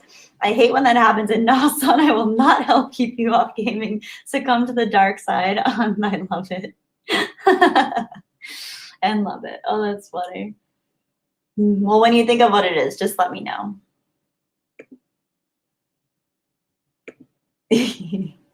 You've got an itch for a Switch. Hey, oh, on Twitch. I just read that wrong. Sorry. No, definitely not on Switch. I don't think I'd ever leave if I went online. Batman asks, what games though? I think I would do a lot of classics, like older ones. Like I was watching videos. And tell me if any of you guys know this game. It was an arcade game back in the day. Joust. Does anyone remember Joust, where you were a knight and you would ride an ostrich, and you would there would be like a pterodactyl and you'd have to collect the eggs from the other ostrich knights? It's a very strange game. But oh my gosh, Donkey Kong Country 2, Ocarina of Time. Those are some really great classics that oof, I don't know, man. I don't know if I'd ever, oh man. I'm also really curious about, there's one I've been really, really, really wanting to play. What is it called? Silent Hill 2, I think it is. I really want to play Silent Hill 2. And I really want to play Knights of the Old Republic again, because that's the first game that got me truly deeply hooked on gaming. Like before that, I enjoyed gaming, but what got me really hooked was Knights of the Old Republic. So I don't know. It's a slippery slope. I don't know if I'm ready to go back. I don't know if I'm strong enough to resist the temptation. We'll have to see. Hi, Deep Eyes. Agent Deep Eyes. Joust was one of your favorites when you were little. Yes. And I had it on my Game Boy. I think I had the game. What was the big brick gray Game Boy? That's the only Game Boy I ever had, and I loved it. Yeah, I could never win at Joust either, Peter.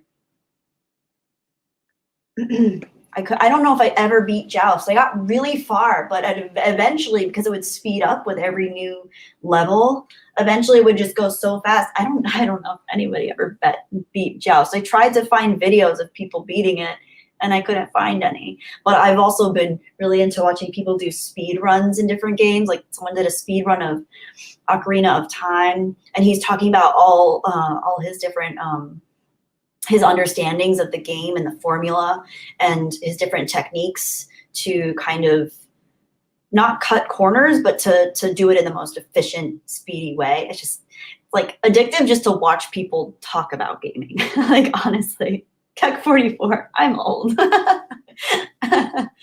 Oh my gosh, you played Joust the, oh, that's why you said it. You played Joust the arcade. Oh my gosh, man, I'm kind of jealous. That's awesome.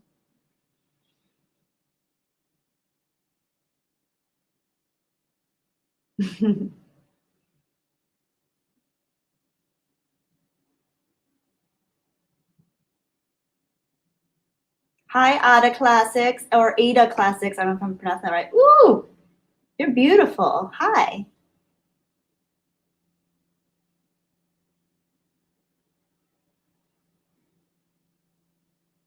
Best Game Boy. Had it on Atari 2600. It's such a relic now. I wish I had my original Game Boy. Oh, I got rid of my Game Boy and my Xbox. I'm so mad at myself. I actually gave my Xbox away at a garage sale when my parents were moving. But the guy, he was so sweet. He wanted an Xbox, and he picked out all these games, and I don't know. I don't think he had a lot of money. He showed up in like kind of a beat up car, and that's all he wanted. And I was just like, you can take it. It just, I didn't think I was gonna play again because obviously I thought I was clean and sober from gaming. So it was worth it though. I wouldn't want to take it back from him.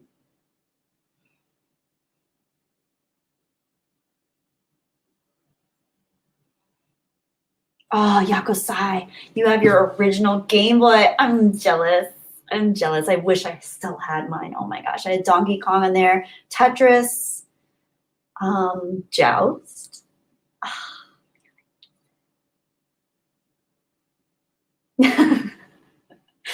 Well, Gentry, so you got swindled by some guy on a charm offensive, eh? I am gonna believe that that's not what it was, but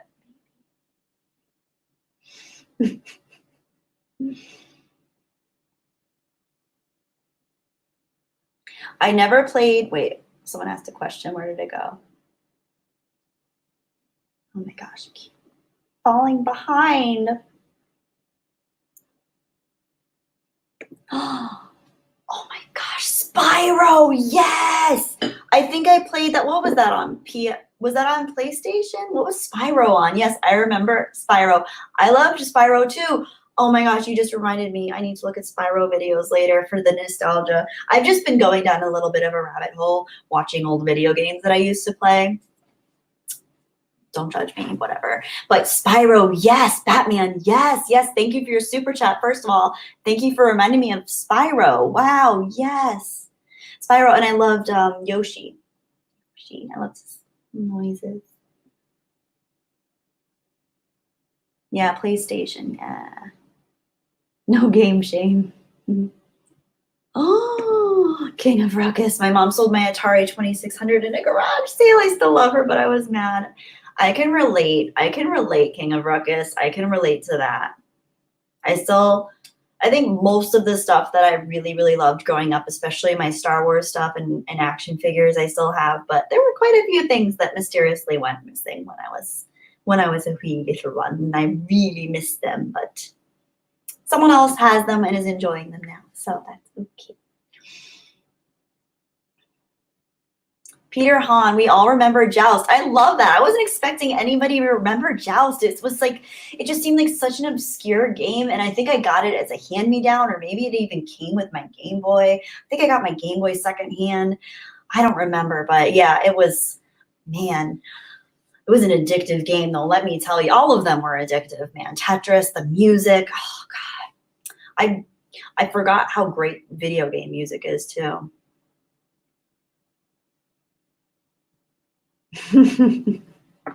LOL, when I was 18, I sold my Mega Drive Genesis for some weed. Will Gentry. That's great. That's funny. Hey, when you're 18 and you gotta have a hit of the ganj, I mean, I guess you gotta do you. You can always, I guess, find one on eBay now, right?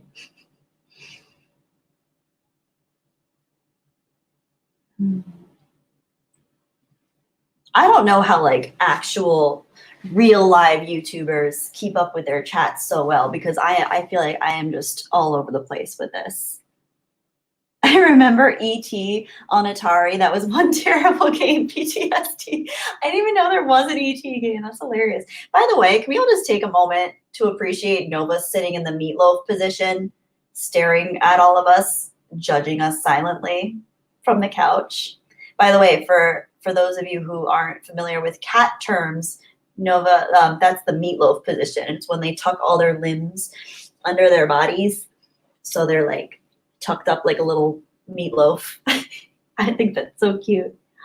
Agent D-Buys, my first super chat ever. You deserve it.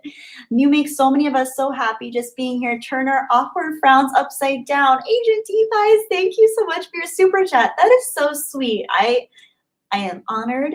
Is this your first super chat ever, like ever in the grand scheme of YouTube, or just on my channel? Because like either way, that's a big honor. Thank you so much, Agent D-Buys.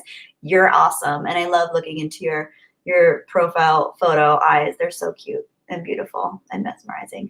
Thank you for your super chat. And I'm honored that you thought to send me one. So thank you so much. That's so sweet.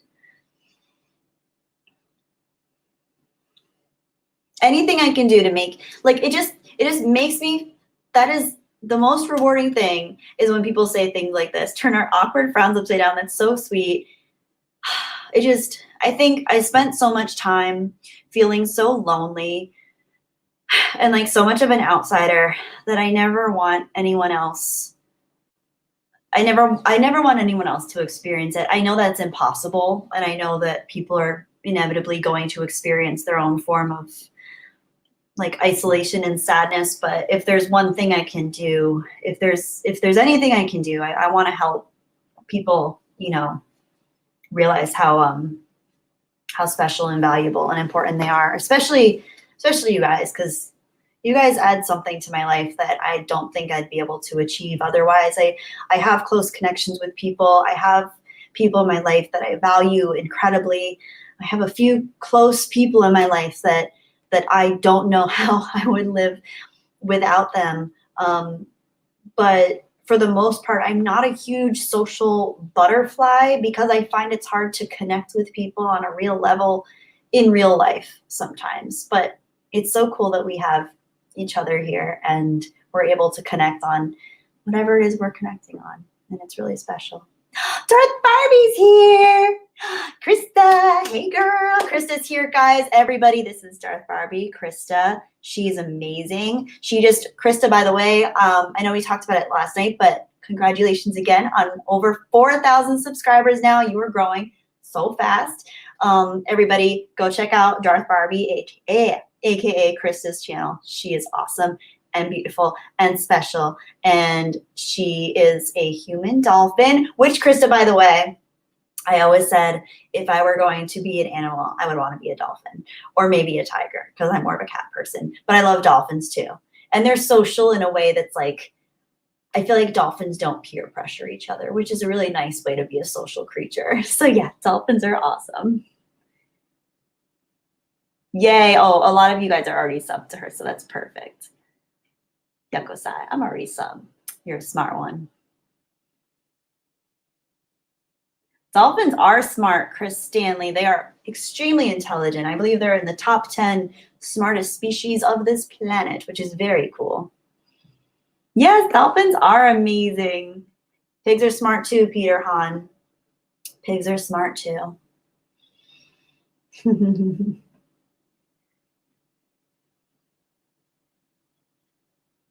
Yes, King of Ruckus. I have heard this. I am not in the Twitter sphere, as you guys know, but I have heard that Darth Barbie is a force to be reckoned with in terms of her humor on Twitter, which is awesome.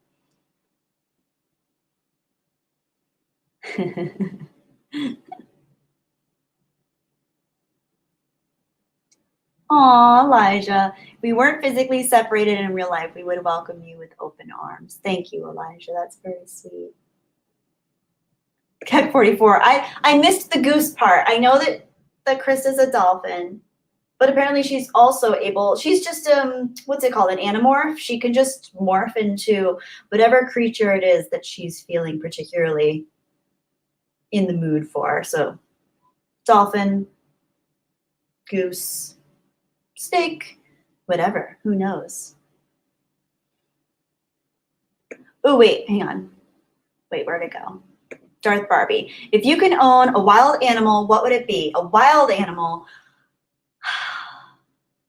I used to think that I wanted a dolphin when I was younger. I would have to have like a big saltwater pool for it. But the more I learn about cetaceans and like creatures within the family of whales, the less I think that they should be kept in captivity. I think animals that do well in captivity that also are wild by nature would probably be maybe like, maybe like a wolf hybrid. Because I had a husky growing up, and huskies are not wolves, let me tell you. They're very different. But there's just like this cool energy to them. I don't know. I'd have to do so much research, and I'd want to get like a full grasp and understanding on what the animal's needs were if I could own any wild animal. Maybe a tiger, although that's kind of sad to keep tigers in captivity too. I don't know. Snobby Acorn says a wolf and a grizzly bear. There's a great YouTube video of a wolf cub and a grizzly bear cub. I think it's a grizzly. Yeah, I think it's a grizzly bear cub playing, and it's really, really, really cute. Bearded Nerd says a liger. Ooh, Fennec Fox. That's very fitting, Adis 919, because you have a Fennec Fox kit on your profile photo, which is adorable, I must say. Ooh, Joel Barnes says jaguar. See, this is why Darth Barbie's amazing. Krista, you asked the coolest questions to get people's like minds and like social cues working. Oh, Darth Barbie, a fox or a raccoon? Oh my gosh, yes! I love foxes and I love raccoons. I have heard that foxes are so smart and curious that they can be very destructive unless like all of their needs are met in terms of like having enough like play and stimuli going on, because they can be very destructive of the home. Raccoons are really cute too. I love foxes though. Foxes are amazing. David Harvey says zebra. Viking turtle, that's a cool name. Says bobcat. Bobcats are awesome. Yakosei says bald eagle. Agent D-Buys, Anna had a raccoon for 5 minutes. Wait, what does that mean? Did she actually have a raccoon? I love raccoons. Raccoons are adorable. Oh, bobcat. Ooh, attack pig. Elephant. That's a good one. I love elephants. Elephants are amazing creatures, man. Oh my gosh. Good one. Ducks are lit, says Leon Kennedy. Elijah McAbee says, wild animal, a Scottish woman.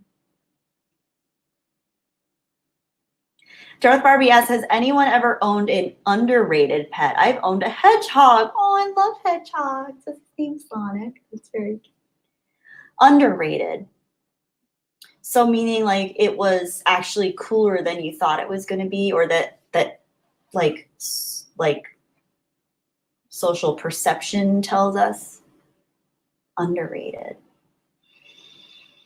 I had doves. Oh my gosh, I never told you guys about my doves. So I had a dove.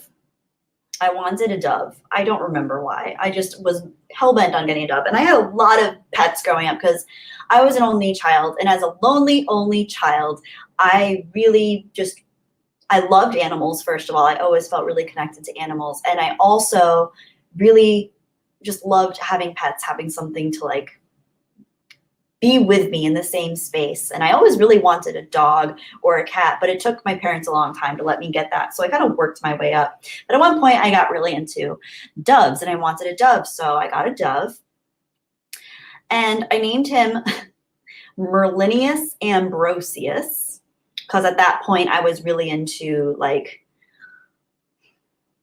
the history of like Arthurian tales and Merlin and stuff like that. So Merlin's full name, apparently, I guess, was Merlinius Ambrosius. So I named my dove Merlin because I thought it was a male, Merlinus Ambrosius. That used to be my password on things, Merlin. I was a strange child, to say the least. And then, like a year later, he was great. It ended up being a she, by the way, female.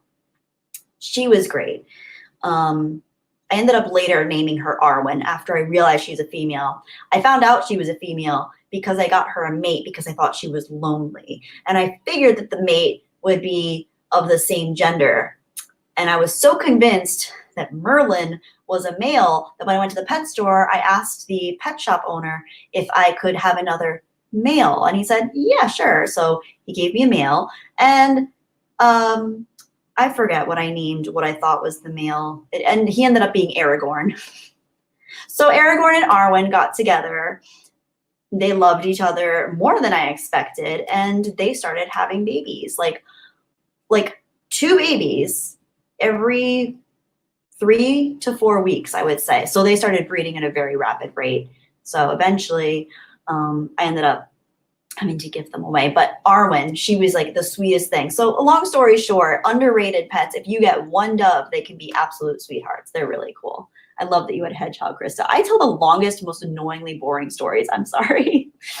Ooh, Palanioki. I want the dragon from Neverending Story. That's a good one.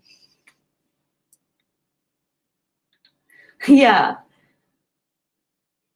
Oh, and of course, every time they had babies, I'd have to give them, like, I think I named the first one Frodo and Sam, the first babies, Frodo and Sam. There was Han and Leia. There was Luke and Mara. There was, I mean, I ended up running out of names and eventually just had to start giving them away.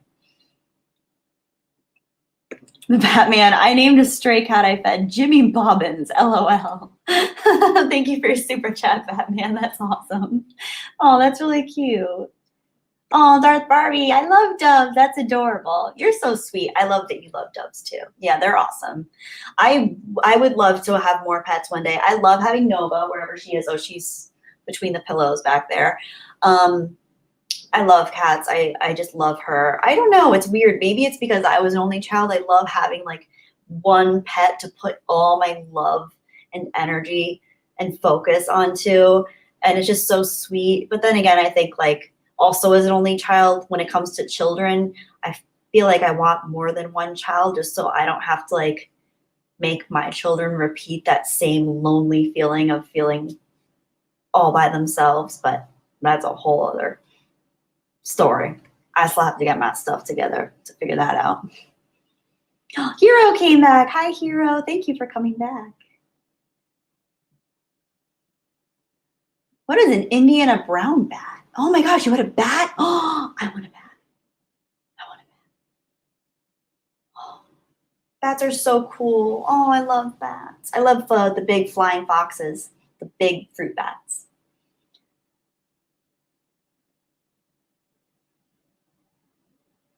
Peter Han. Oh, she had a raccoon sneak into her room. That's awesome. I hope it's okay. I hope she like let it live. I feel like Anna's a big animal person. I don't think she'd hurt it.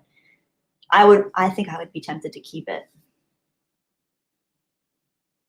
No, Wait, oh, sorry. Will, we had a homeless cat give birth in our cellar. Poor thing was trapped down there for ages and the kittens died. We kept her and called her Spare Cat, Sparky for short. She soon had more kittens. Oh, Will, that's so sad. I'm so sorry her kittens died. That's so sad. But I'm glad you kept her. That's really sweet. Aww. That's really nice. Ali, you have a snake. I love snake. I love snake. I love snakes. Snakes are awesome. I was always tempted to get a snake. I actually had a garter snake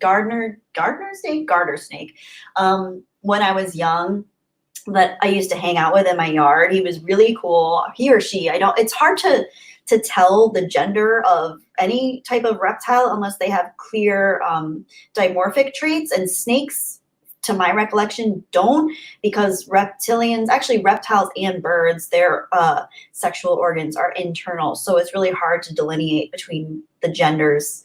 So I don't know what gender this snake was, but he/she, it was awesome. And I remember I used to overturn this rock by this pipe that we had by my house. And every day after school, I'd overturn this rock and be like waiting for me there. Like, well, I'm sure like I was just annoying it while it was sleeping. But he would literally climb, like not climb because it's a snake, but he would like slither gently onto my hand and curl up. And I'm not lying. He would look at me and just be like with his little tongue. I swear the snake like thought, I don't know, I don't want to anthropomorphize anything, but I do think this snake recognized that I wasn't going to hurt it and that I like had positive vibes towards it or something. I sound like a total crazy person right now, but this snake was amazing. We hung out all the time. We just walk around. He'd hang out on my hand and walk around the yard. I'd bring him in the house sometimes. I asked my parents if I could keep him. They said no. And then one day I came outside and he was all chopped up in my front yard because a lawnmower had run over him. And I'm still sad thinking about it because I felt like partially responsible that I had like gotten this snake so comfortable with me. And the worst part was he was right in front of the steps to my front door, and it made me think that like he was coming up to see me when he got killed. Oh my God, I'm reliving trauma right now. I need to chill. But long story short, I love animals. They're awesome. And I hate seeing animals get hurt or harmed in any way. It like brings me so much pain and distress. Agent D5 has the best response. Thank you. The Batman, oh. Here's one for you. What's brown and sticky to stick? That's good. That's good. Thank you for the corny joke. Batman, those are always welcome. I'm glad you know that now. The corny jokes are always welcome. Thank you for your super chat. Oh, Will Gentry, I cry when my pet snail died, but he died because I accidentally stood on it. Oh my gosh, that's horrifying. Oh, I won't even tell you my Cuddles #1 story. Cuddles #1 was my first hamster. She was not technically #1. She was just Cuddles, the original. I don't want to tell you what happened to Cuddles. Oh my gosh.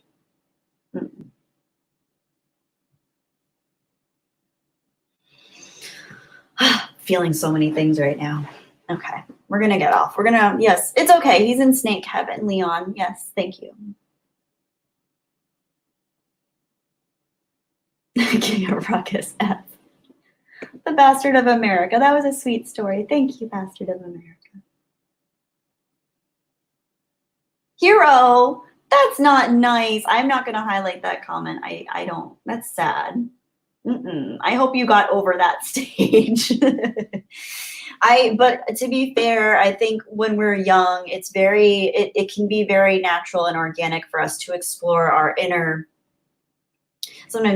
feelings and struggles with. I used to, for example, I had like this fascination with ants, and we had a cherry tree in my yard, and you could pick the leaves.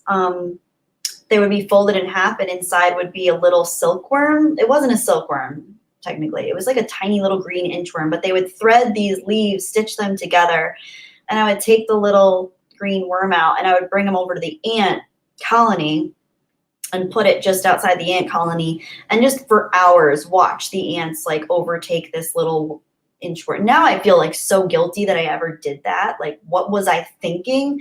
But I think it's very normal as a child to kind of explore the boundaries of life and death, and what it means to exist through kind of manipulating our environment. And sometimes, unfortunately, that can involve like not being considerate of other beings, even something like a goldfish, which does have like, despite, it's so weird how so many people think that fish don't feel anything, because they absolutely do. Anything with the central nervous system feels things and experiences pain and fear. So it's unfortunate.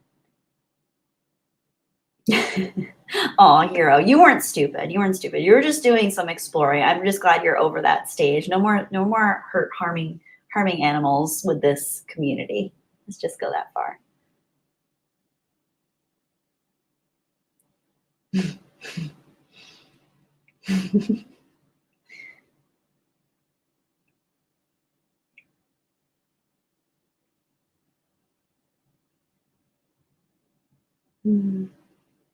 Interesting conversations tonight, guys. My goodness. Oh my gosh, this is so cute. Something Nowhere Man. I remember when I was little, I used to think that the little roly-polies were baby armadillos. I got so sad because I lost them somewhere in the grass jungle. That is an adorable comment. Thank you for that little glimpse into your childhood. That is so cute. Oh my gosh. See, I think actually roly-polies are a land-dwelling, what's the word I'm looking for? Not a cephalopod. Cephalopod's like a squid or an octopus or a nautilus. I'm looking for a different term. Is it an arachnid? No, it's not an arachnid. There's another term for it. Anyway, but it's like a crustacean. It's almost like in the same family as certain crustaceans. I don't know. I need to get my zoology back on track. Crustacean, Viking turtle, thank you. Crustacean. Yes, Viking turtle, I love your screen name. Spike and Madness wrote bug. Yes, it does look like a bug, but it's not technically an insect. Insects only have 6 legs. Arachnids have 8. Oh, it's in the same family as like a horseshoe crab is technically in the arachnid family, I think. Will Gentry, what on earth is a roly-poly? Oh, Batman. See, there's something you guys can agree on. Look at a Welshman and an Englishman agreeing that a roly-poly is a sponge cake, or a kind of cake, and a sponge dessert with strawberry jam and cream. Fascinating. Very cool. See, so you have desserts in common. Arthropods. Was it an arthropod? It might have been an arthropod, yes. Perfect, Lord Arnold. Little gray shelled bug that rolls into a ball when it feels threatened. I feel like I can relate to that. I can relate to a roly-poly.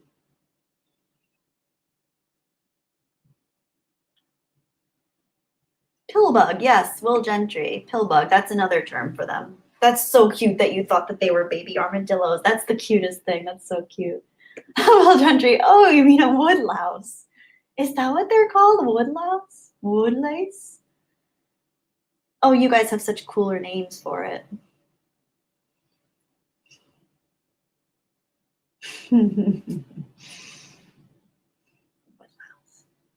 No, not a cicada, Ollie. Hello, Ollie, by the way. I don't know if I said hi to you yet. Elijah Maccabee. So talking about animals, what's your favorite meat? So I think I saw you ask earlier whether I was vegetarian. I'm not. Okay, so I went through a phase, not a phase, but like a stage where I was primarily plant-based in my diet, but I've slowly been incorporating a little bit of, I'm not a big fan of meat. I've always been pretty picky with meat. When I was younger, I used to like chicken, but then I got picky with that because I feel like it's so hard to prepare chicken in the right way. But I generally like a good cut of steak, like a good filet mignon would probably be my favorite cut of meat, but I'll only eat that like once every 2 weeks or so, if that. But there was a while when I was more like plant-based in my diet where I would go like 3 months without eating steak.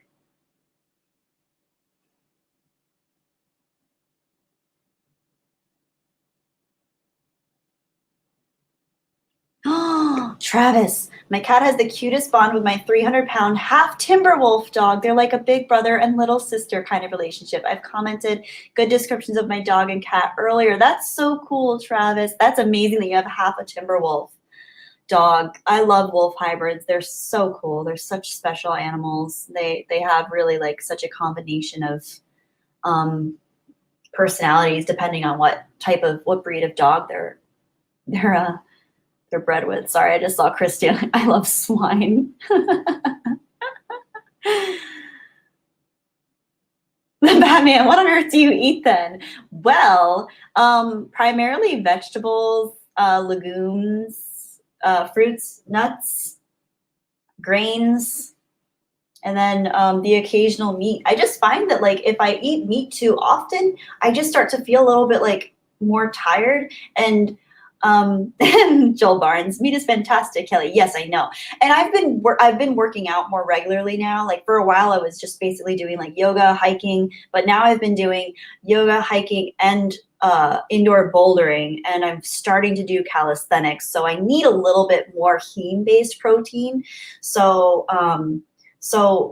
like I've always been like low in my iron, like I guess levels according to my doctor, but I definitely think I am because my energy tends to dip if I don't have enough iron. And when I was eating more primarily plant-based, I got enough iron, but I do find if I have like a good cut of red meat once every 2 to 3 weeks, that helps with my heme iron because heme iron is absorbed differently, and that's the type of iron you can really only get in certain types of meat, whereas like vegetable or other sources of iron are not absorbed as readily by the cells of the body. So you can still get the right iron levels, you just kind of have to supplement. And yeah, anyway, I don't want to bore y'all with this stuff. Psychonaut, goodbye. Thank you for joining the chat tonight, the stream tonight. Appreciate having you here.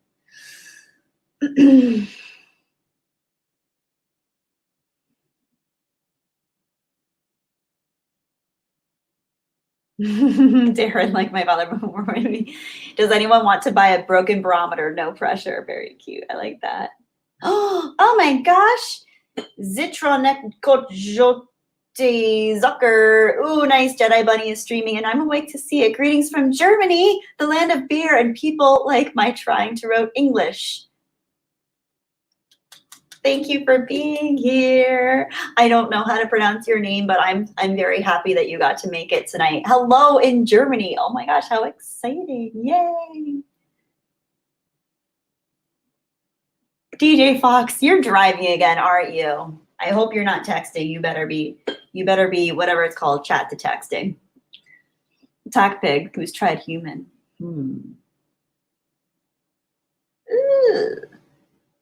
Ooh, Bruce, you've had bear. Interesting. I wonder. Ooh, interesting. Lord Arnold, you have iron deficiency. Got to work on that. You know, I've heard even cooking with an iron skillet, even cooking with an iron skillet can help get your iron levels up a little bit, which is really cool. I mean, that's just to help supplement. You still want extra iron. King of Ruckus. Kelly is such a fountain of information, always learning new stuff during these streams. I feel like I just pick up the most random facts with things and usually apply them to my life. I like the saying, I think it's if you know the way broadly, you'll see it in all things. And I really love that because I do think that if you're curious about everything and you want to learn and you have an open mind where you want to see things from various perspectives and have new understandings, you're that much more likely to find other things fascinating. And I don't know, the older I get, the more I realize like most things are really interesting. It's just about creating a space in your mind where you appreciate the interesting aspect of them. But it can be hard. It can be hard.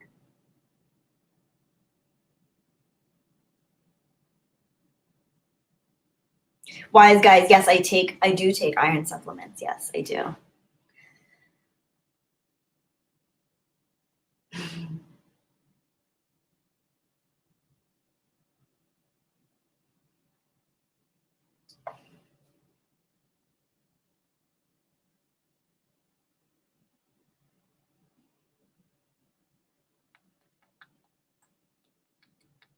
Palanyuki, your dad ate snake when he worked in the Sahara Desert. It tastes like chicken.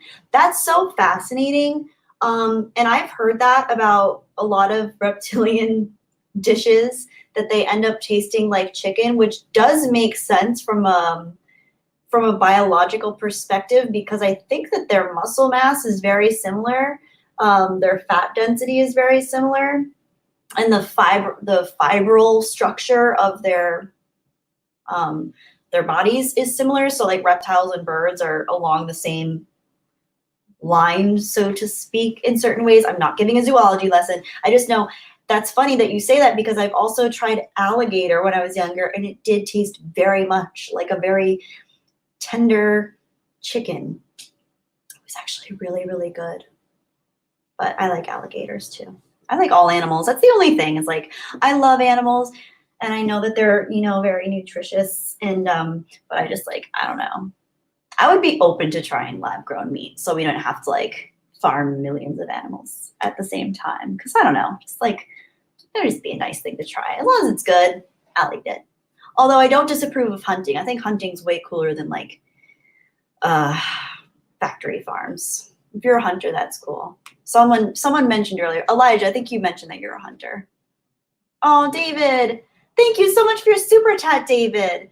Must turn in, long day working on taxes for parents. Been a rainy day in South Carolina. Your videos bring so much levity to this introvert. Bless you. We'll leave with one more joke. What do you call a row of rabbits hopping away a receding hairline? That's adorable. David, thank you so much. That's like, I love this comment because it has so many things that I love about it. First of all, the fact that you're working on taxes for your parents is so sweet. I love that you have a close relationship with them. You live in, I'm assuming SC is South Carolina. I think you brought that up last time. Your levity to the introvert. That's so sweet. Oh, as you know, David, fellow introverts are always welcome. And I love your jokes. Thank you for the corny jokes. Keep them coming. I hope you have a beautiful night. It must be late there, 8, 9, 10, 11. It's like 11 o'clock there. So yes, have a good night. Good luck with the taxes. Thank you so much, David. I really appreciate you and your kindness, and more introvert talks next time.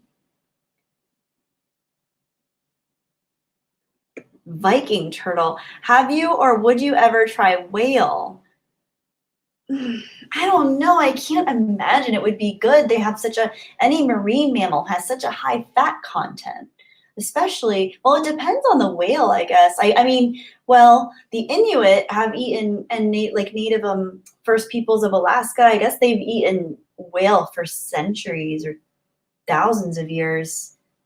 I'm sure they're very nutrient dense, and I guess the blubber provides a different type of, I'm sure they have omega-3s. I'm curious. I don't know. I guess if it was there and someone prepared it for me in a way that was, generally palatable, I would certainly try it. I don't know if I would enjoy it, but I guess I would try it. My thing is, and that's the other thing about like vegans and vegetarian culture, I think they get such a bad rap because of the way that the vocal minority presents themselves and pushes their ideals and their opinions into the world. And when I was more plant-based in my diet, first of all, I didn't like calling myself a vegan or a vegetarian because like it just comes with like a weird cultural, societal connotation. And I didn't consider myself, like, I've never been militant at anything in life. I don't think it's healthy to be militant or one-sided. But even then, if someone prepared it for me or it was at a gathering or a holiday, I was never going to be that person who's like, oh no, I don't eat that. I'll always try it and accept it. And I don't look a gift horse in the mouth. Is that the saying? Yeah, don't look a gift horse in the mouth. So I feel like if it's been prepared, if it's a cultural event or a family event, try the whale. Oh, Joel, that's so sweet. Thank you, Joel. I love that.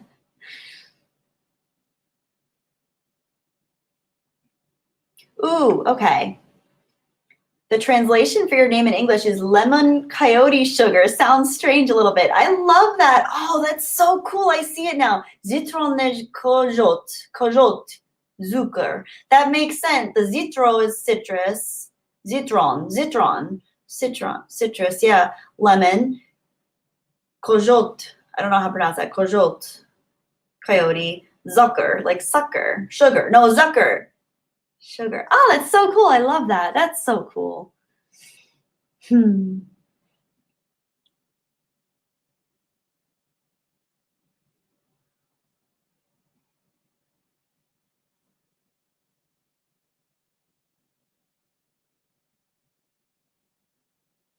Exactly, Will. Exactly.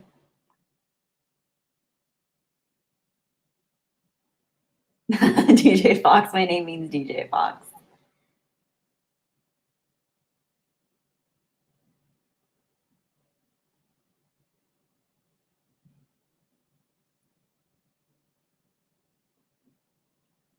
Lord Arnold. As long as it doesn't look like the animal it is, I might try it. I like that. So yeah, that's a good point. Yeah, if you're like having like a roast squirrel and it's just a straight up squirrel because there's not enough meat on the bones to really separate any part of it, so you end up just like basically taking a bite out of an inanimate corpse. It's a different psychological feel than having a prepared meat. That's very true. Ooh, Will Gentry, interesting. My name means the rank below nobility, apparently. That's very cool. Every time I see the name Gentry, I think of Sentry, and then I think of Sentry droids from Sentry droids from Knights of the Old Republic.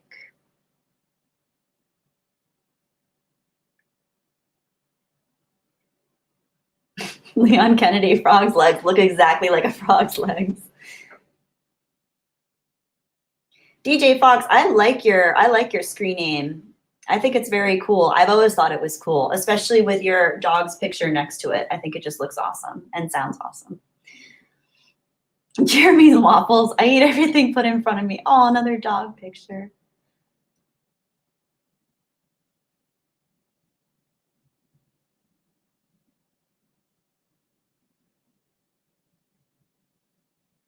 Ooh, Attack Pig and Agent Deep Eyes are having a good conversation. As an introvert with, I know, I'm sorry if you guys are having like a private conversation, but I saw this and it piqued my interest. As an introvert with experience in dating women, I can tell you that mustering up the courage to ask a girl out can seem difficult at first, but it gets easier the more you do it. That is very, well, I'm a female, so obviously I don't have the same experience or the same perspective, but I think the important thing is just realizing who you are and just being as genuine as you can. Like, I find at this point, I feel like life is too short to waste time pretending to be someone you're not, or like, I don't know. If I feel awkward, sometimes I'll just be like, I feel awkward right now, instead of trying to fight through the awkwardness and pretend that I don't feel awkward, because sometimes I think that makes me feel worse. But honestly, I think own your introversion. This is something that I was speaking with a friend about recently, who I met through YouTube, and we were talking about how I think introverts for so long have been perceived as being kind of like on the outliers of society because they don't have the same social relevance, because they're not pushing themselves into the social sphere the same way extroverts are. But it's how important it is to recognize, if you are an introvert, that there is a strength within that, and that you do have certain strengths that you wouldn't otherwise have. I think the fact that most introverts are probably a little better at listening and absorbing other people's feelings and input on things. I think we're much more observant of the world around us. We're not outputting constantly, so we're actually getting a different level. I never think that one is better than the other, But I do think that we have different strengths and weaknesses, of course. But if you are introverted and if you're a guy looking to ask a girl out or a girl looking to ask a guy out, I think the best thing you can do is just to find that balance within yourself and realize, like, no matter what, you do have strength. And even if you feel shy or uncomfortable or awkward, to kind of tap into what those feelings are, and acknowledge them and process those feelings and then move forward from there. I'm sorry. I just find that stuff interesting.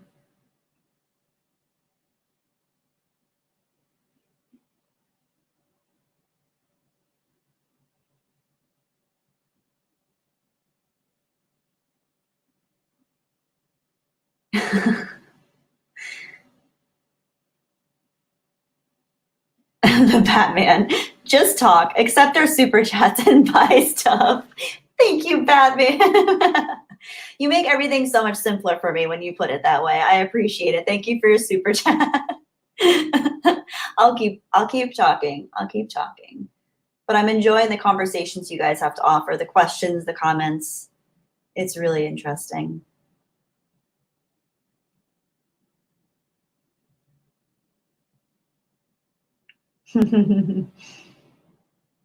Rarely Evan. I'm like sad to admit this, but I've only watched up until episode 4, so I need to keep watching The Mandalorian. But so far, I enjoyed it.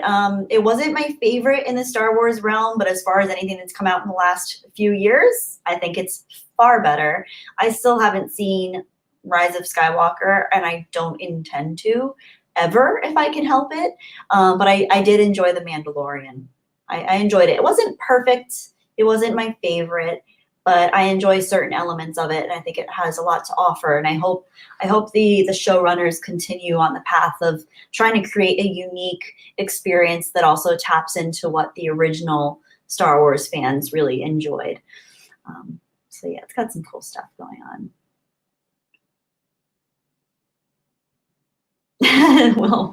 Will Gentry talk, take money, buy Switch, simples.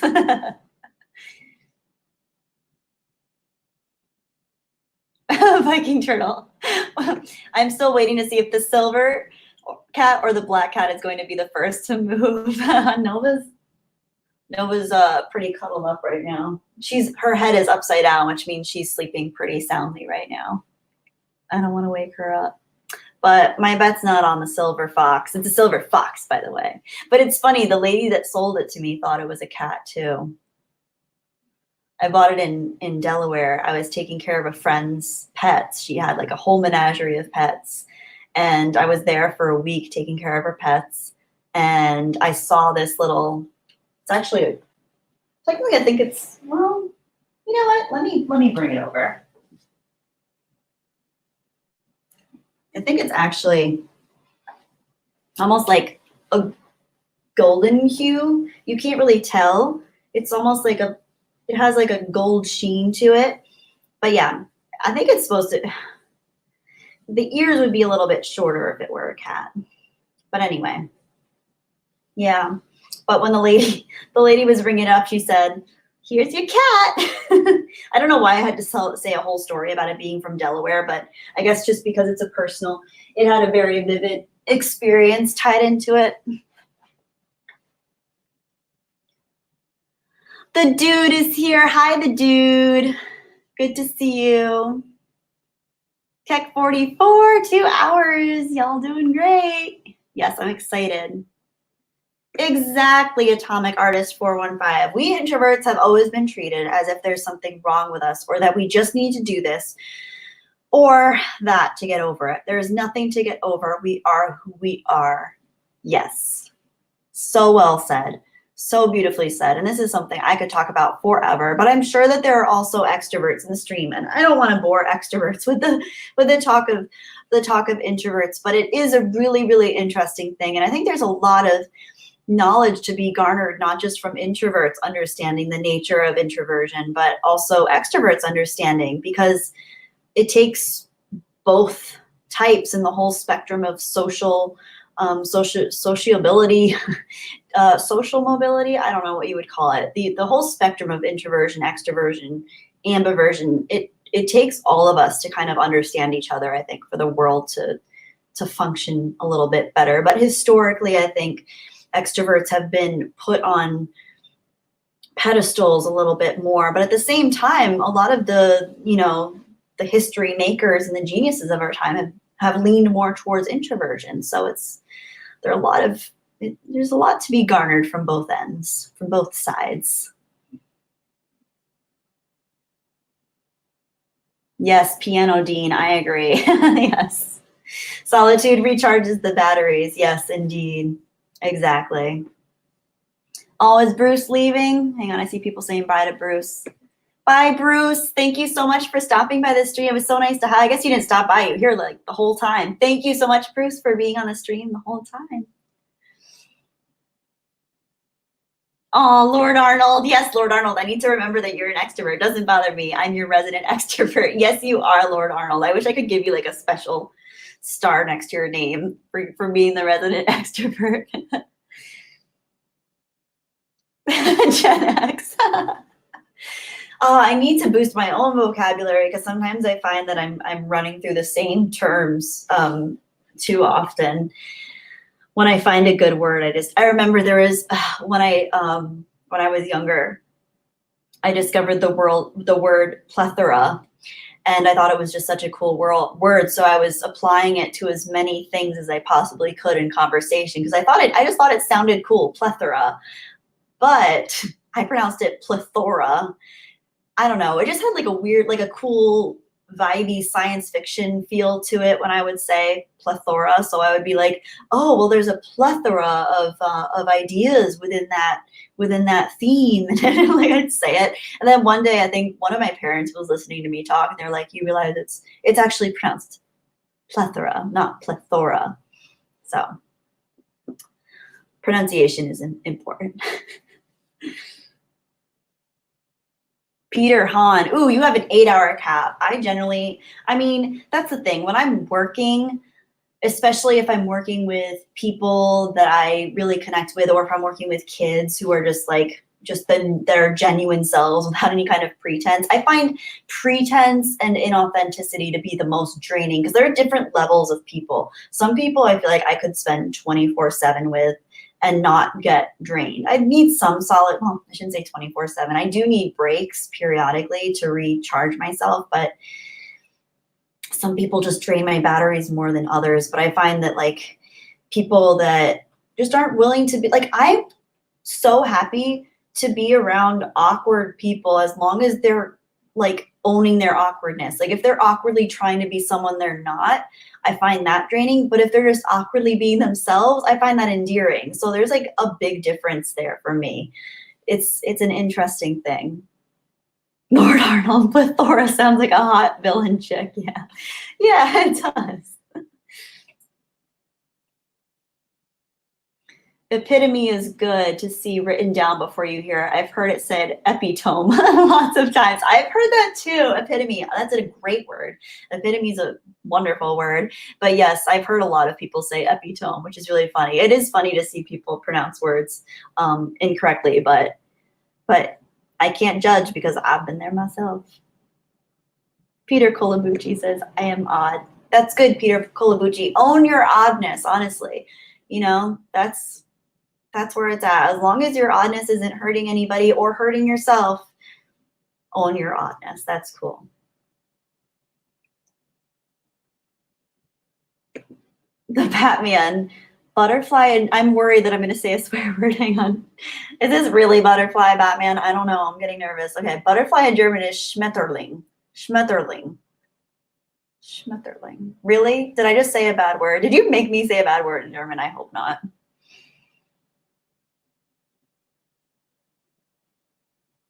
Ben Bamboo, I love that.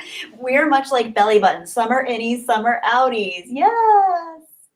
Is that Dr. Manhattan? Who is that in your profile photo? And thank you for the super chat, by the way, Mr. Batman. Thank you for the super chat. Hero's back. Hero 360, welcome back. Yes, Gen X, I've heard it pronounced divisive and divisive. I always say divisive. I'm not sure how it's actually supposed to be pronounced. I think it's supposed to be pronounced divisive, but that's why I pronounce it that way, so I might be wrong.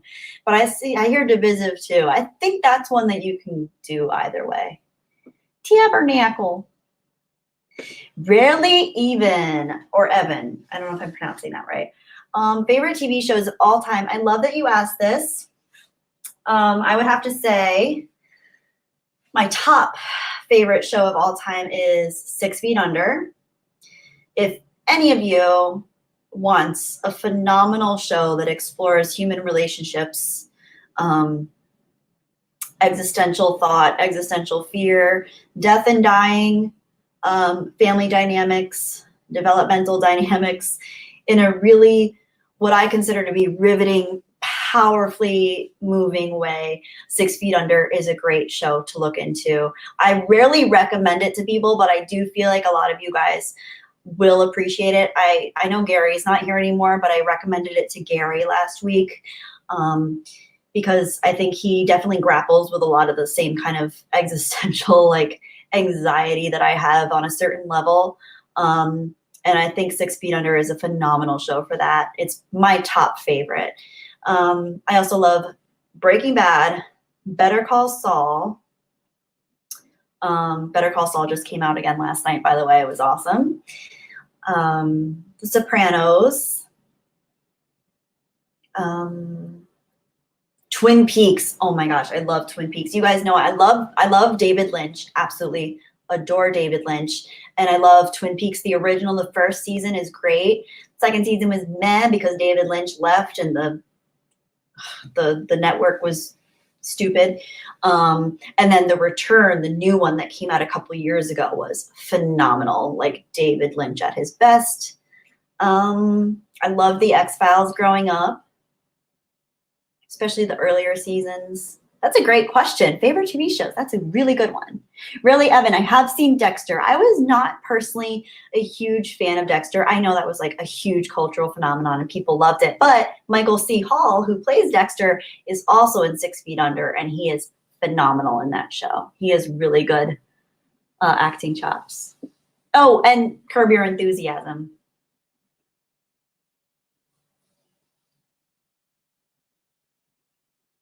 Oh, Monty Python's Flying Circus. Monty Python are awesome, yes. Is awesome, are awesome. The Dude, you've seen 6 Feet Under, yes. And yes, they have an amazing soundtrack, yes. The Office was great. Oh, another good one. Oh my gosh, what was it called? Afterlife with Ricky Gervais was pretty good. I enjoyed that. Really even, I haven't seen How I Met Your Mother either. I loved Friends when I was younger. I used to have this tradition with my mom. It's like one of my best memories is every Thursday night when Friends would come out, my mom and I would order, she'd come home from work early and we'd order a pizza and I would get a pepperoni pizza, extra, extra, extra crispy, and we'd split the pizza and watch Friends together. And my dad was very disapproving because he thought that Friends was way too sexual for me to be watching because it had so many sexual jokes and innuendos. But I was still like the most prude person out of all of my friends. And it didn't matter that I watched Friends because I still didn't even have my first kiss till I was almost 18. So Friends does not corrupt you, Dad. Thank you. Yes, really, even. We were on a break. Oh, Faulty Towers. I haven't seen Faulty Towers yet. I hear great things about it. Oh, Gen X. Thank you for this question. Okay. I know you discussed this on a previous stream, but in a few words, what is your existential dread? Dying in general, leaving things unfinished. Okay. So, I grew up with a lot of existential anxiety, which later in life, probably around my university years, turned into a little bit of existential dread. I'm now at a point where I'm kind of like my existential dread used to be more so like feelings of, or more so quandary of what does life mean? What is the purpose of life? what is my purpose? But it was never quite centered around my own consciousness. It was more so centered around what is the meaning of existence in general. Like, not so much what's my purpose, but what is the purpose of life? What is the purpose of existence? What is the purpose of the universe? And what is the outcome? So more recently, some of the more anxious feelings I've been experiencing have been kind of dealing in the levels, in the philosophies, I guess you would say, of existentialism and absurdism, and then also tiptoeing into the realm of nihilism, which is really not good. I don't recommend nihilism for anybody. It's not a very healthy, balanced way to look at life in terms of a life philosophy. But more recently, I've been having a lot of I don't know why, but I got on this kick recently. It's weird because Joe Rogan came out with a clip where he worked with I think it was a physicist, and he was speaking about the end of the universe and the end of everything in the universe, and how physicists and most scientists are predicting that the universe will one day just completely cease to exist. Of course, over many, many trillions and trillion, the biggest number you could think of, years, but eventually the universe will cease to exist. And of course, there are theories of a more binary system of there's either existence or there's non-existence, and everything is basically falling into entropy or is already within a state of entropy.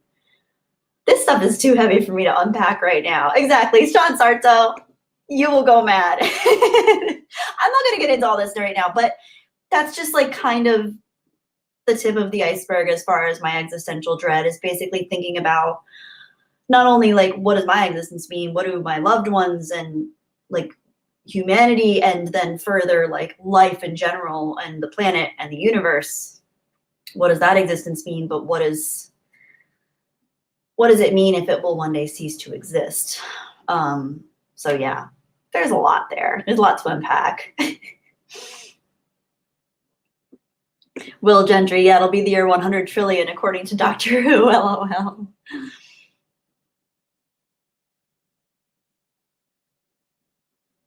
X-Files quote, thank you, Piano D. No one has jurisdiction over the truth. I love that. That's a great quote. That's a great quote. Thank you. Oh, Joel, I love that. At least we're alive before that ever happens in the long future. You're right. Spike and Madness. Well, yes. And that's the counterpoint that many people bring up, is that it doesn't matter because we won't be here. But I'm not thinking of it from a sense of my own consciousness. I mean, I am thinking within my consciousness, but what perplexes me is the fact that I'm able to comprehend, that anyone is able to comprehend the destruction of existence. Like, that's what freaks me out. Not because I won't be here and my existence means nothing, but that like any existence might mean nothing. That's what freaks me out. But I don't want to get into that because I'm not about to give myself an existential crisis right now.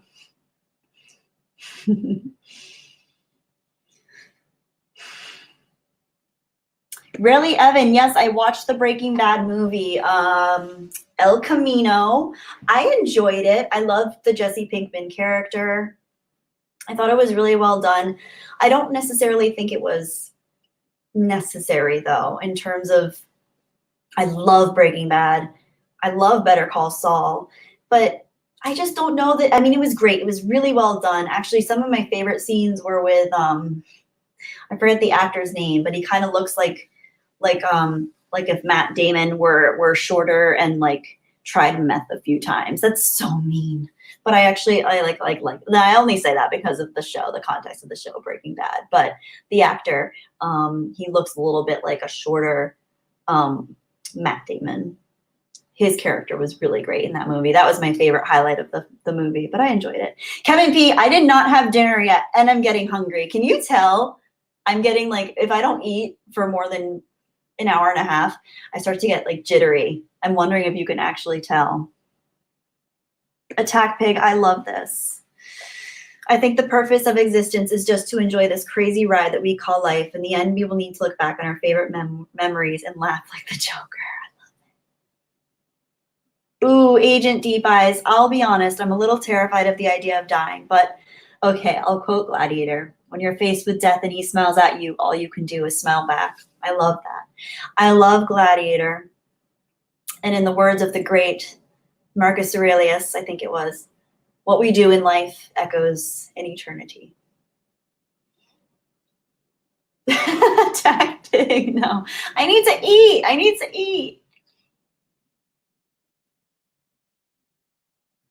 Yes, thank you. Thank you. It was Jesse Plemons as Todd. Jesse Plemons, thank you. I feel really bad. I'm sorry. I'm sorry I said that Jesse Plemons looked like a weird version of Matt Damon. I didn't mean it. I didn't mean it. He's really cool. He's a great actor. The dude, my cat Gwen, is sleeping as soundly as Nova right now. I think kitties are excellent guides for keeping us grounded. I agree, the dude. I could not agree more. Nova's my little spirit guide. She's like my little fairy that follows Link in Ocarina of Time. Batman. And thank you, by the way, hang on, let me go back up. The dude, thank you so much for your super chat. That was very sweet of you. And I hope you give Gwen a little kiss and a nuzzle for me and from me and Nova. Batman, it's okay. I got booked into the psychiatric unit in hospital twice for overthinking and making me go slightly mad 3 years ago. Oh. Well, I'm glad you're doing better. I'm glad you're feeling better. I hope you've been able to find a way to process those thoughts. I haven't personally had that experience with hospitalization yet, but I can say I can understand how the thoughts within our own minds can be very destructive and can lead us down a path that can just really tear us apart internally. And that's something that I think I'm learning as I go, is how to process things in a healthy way. Because I think growing up, a lot of us are told that if we feel, uncomfortable, just to push through it, or if we feel sad, just to not cry, or, if we feel upset, to deal with it. But I don't always think that's the healthiest thing. I think it's wildly important that we understand why we feel the way we feel, where that's rooted, and how to process it in a balanced way where we're actually growing from what we're experiencing and what we're feeling. Because I deal with a lot of I don't want to call it overthinking, because I think that almost gives it a more helpless connotation. I think overthinking can be channeled into a healthier, more balanced form of thinking if you acknowledge the right things within yourself and why you're thinking that way. And honestly, I think the best thing you can do if you are curious about why you think the way you do is just to learn about yourself through the lens of psychology. Philosophy can be extraordinarily helpful. I'm starting to look more into the existentialists, like what's his name? I always forget their names. What's his name? There's a really good existentialist. There are two really good ones. I'm going to pronounce his name wrong. I think he's French, though. Oh, the Batman. I've never told anyone that before, but yeah. Well, Batman, you are welcome here to share that. I appreciate that you shared that. I think that's beautiful and very strong of you to be vulnerable. And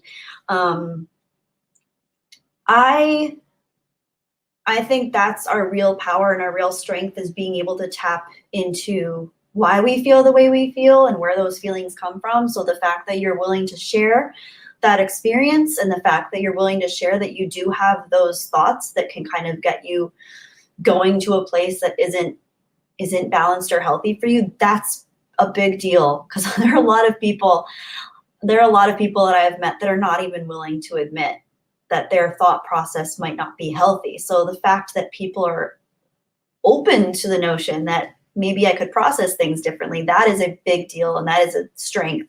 And I say, go with that strength, go explore that, explore what those thoughts were, explore where they came from, explore what might have predated those thoughts to put you in a place where you might have been more vulnerable to them. And it's like, clearly from your profile photo, you know what it's like to work out. It's like working out. It's really like self-awareness, acknowledgement, it's like working a muscle. And sometimes you work it so hard that it's fatigued, and you get delayed onset muscle soreness.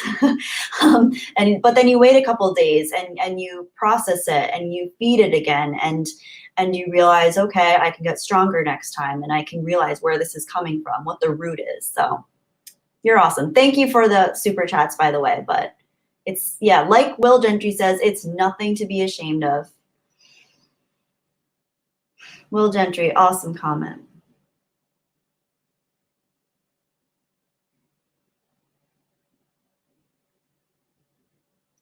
Joel, that's awesome. Oh, Groovy Entertainment. Hi, Groovy Entertainment. I'm glad I get to stay for your whole stream for the first time. Groovy Entertainment, you guys, this is Groovy Entertainment. They have a very cool channel. I love the Feeling Groovy logo, and they've got some groovy content too, so go check them out. And Groovy Entertainment also, I believe you told me last time that you have a Star Wars playlist, or at least one Star Wars playlist on your channel too. Exactly, the Batman. Mental health is a big deal now, which is, I think that's very healthy. I don't always think it's, great the way the access media and Hollywood portrays it. I think they're starting to almost glamorize certain elements of mental health. I think mental health awareness is really vastly important, but I think also like us understanding ourselves, but it's also important to realize that there's certain ways of, if you construct a victim narrative, for example, which I think a lot of Hollywood culture seems to be doing, it's kind of falling into the same structure as call out culture. Is now we're having a lot of victim narratives pop up, and that's not healthy either, because as much as it's healthy to be aware of your problems and to be aware of what might be hurting you, or how you might be hurting yourself, or how others might have hurt you, the last thing you want to do is to identify perpetually as a victim of circumstances or the treatment of others. It is so important to take responsibility and advocacy for ourselves. And I think that's the important thing to promote, not like all of this, like, it's so important to be aware of bullying, other mental health topics, anxiety, depression. But it's funny, it's just interesting to see how many celebrities and how many media outlets are kind of jumping on the bandwagon of the mental health hot word right now, hot trend of mental health awareness. It shouldn't be a trend. It should be a lifestyle, and it should be something that I think everyone's encouraged to look into for themselves. But yeah, very well said. Patrick Miller's here. Hi, Patrick. Long live the party politic of the proletariat. Okay, Patrick, I was just talking about this. Who was that philosopher that you introduced me to last week when I told you I was having exit? By the way, guys, this is one of my best friends that I have known since college. He is very well versed in the world of philosophy. Who is the philosopher that you told me about, Patrick? Your favorite one? French philosopher. I think he was French.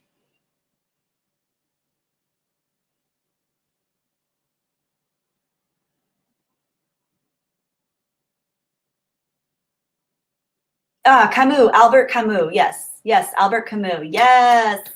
Everyone check out Albert Camus. He's the shiznit. Patrick, thank you again for introducing me, because that stuff is helping me out. Seriously.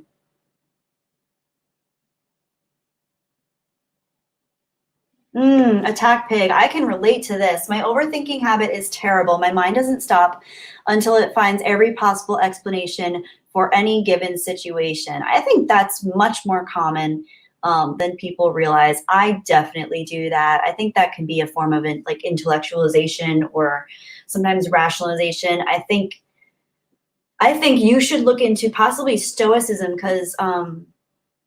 because that can give you an outlet for that type of thinking. Because one of the practices of Stoicism is like, you can first thing in the morning kind of give yourself a set amount of time each day to allow your mind to go through the motions of what would be the worst case scenario in every situation. And that's just one practice that you implement. But it's basically about acknowledging that things can and will go wrong in life. It's unpredictable, and there's only so much that we can do within our own abilities to conquer it or move forward. And it seems like you already have a mind that's set up in a way where you think in a manner that I think you would benefit from looking into that.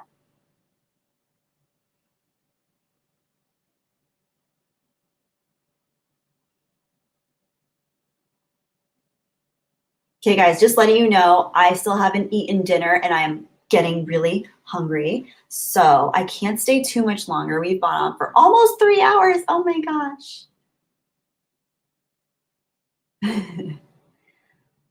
I'm so sorry. I know I missed a lot of comments tonight. I don't know why I haven't been good at I feel like I'm usually better at keeping up with comments. So I'm sorry if I missed anyone's comments. I was never ignoring you. I will never ignore you guys, but I'm just not good at keeping up with comments lately. I don't know what it is. Thank you, Leon Kennedy. Yes, I need to eat something. I'm very hungry.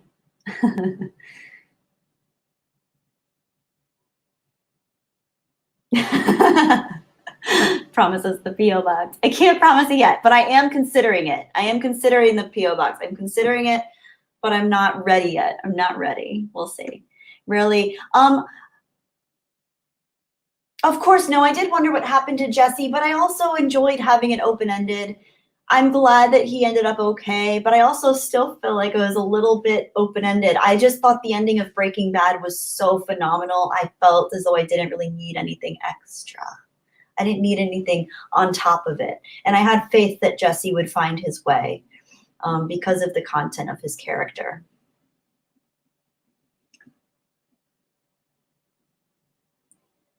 Oh, Travis, thank you. Yes.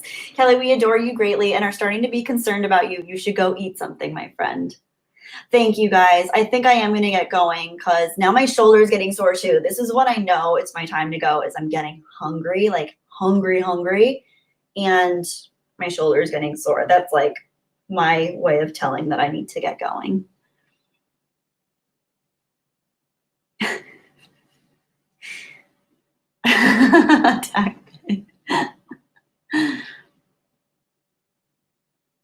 Okay, guys, I'm going to go. And the next time I stream, I'll be better at keeping up with comments, or at least I'll try to be better. I mean, do or do not, but we'll see. DM sounds like old age. Yeah, I am old.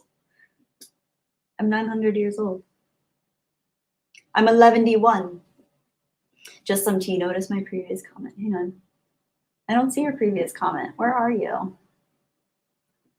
Can I give you my Discord so you can get to know me better and I can maybe become a moderator? Well, I'm not on Discord, so I'll get to know you through here, but you've been quite a presence. So I have a good feeling that you'll be more than eligible through the moderator position in my eyes. But thank you. Thank you so much. Oh, thank you, Joel. She won't do better and it will be funny. I need to work on my speed reading skills. That's what it is. Anyway, I just realized also that my laundry, like I still need to keep drying it. It wasn't fully dry yet. I did eat Lord Arnold. I ate before I came on here. I had stir fry. And it was really amazing, but I get hungry like every hour and a half, 2 hours. So I need to eat more. It's been almost 3 hours, man. Okay, guys. Okay, I'm really gonna go. I know I usually take a really long time to read all the comments, but I really have to go. I'm so hungry. So I'm gonna go. Let me leave you all with a message of the night. Let's see. So we talked a little bit about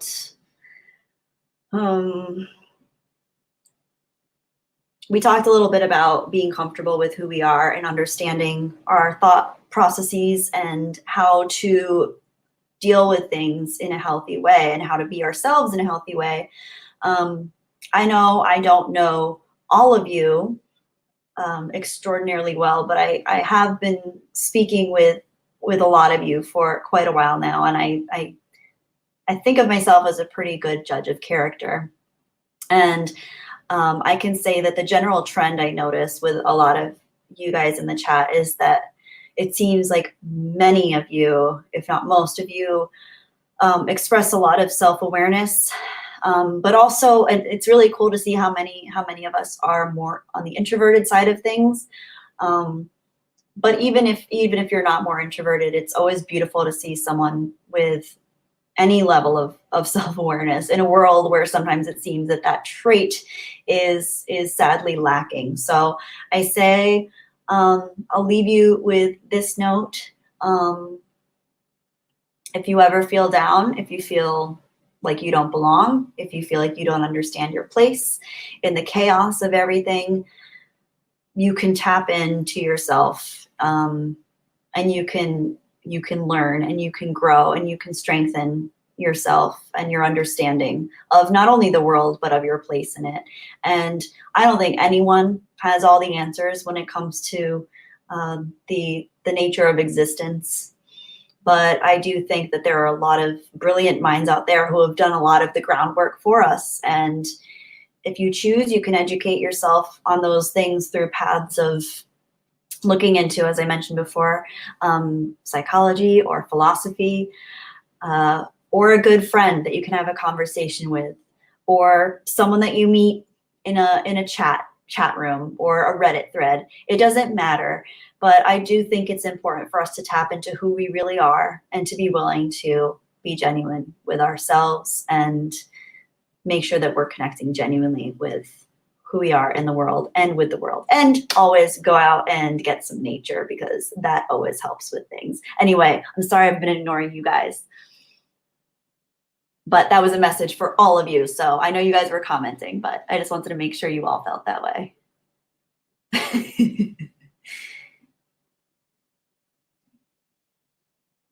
Yes, my growling stomach. I'm so hungry. Philipidemic. Oh, Surly Unicorn, thank you. I'm so hungry. I needed those. Okay. Oh, thank you, Lyndon Hall. Aw. Seriously though, I know I don't know half of you half as well as I should like. No, I'm not going to give that speech because Bilbo was being a little salty in that speech, but I don't know half of you half as well as I should like, but I genuinely care about all of you and I appreciate all of you. So thank you so much for being here for another stream, and I'm going to try to keep going strong. All right. Okay, guys, stay awesome. Stay cool, stay weird, and stay corny. Okay, I'm going to be bad at leaving. I always forget what I'm doing. Okay. Bye, guys.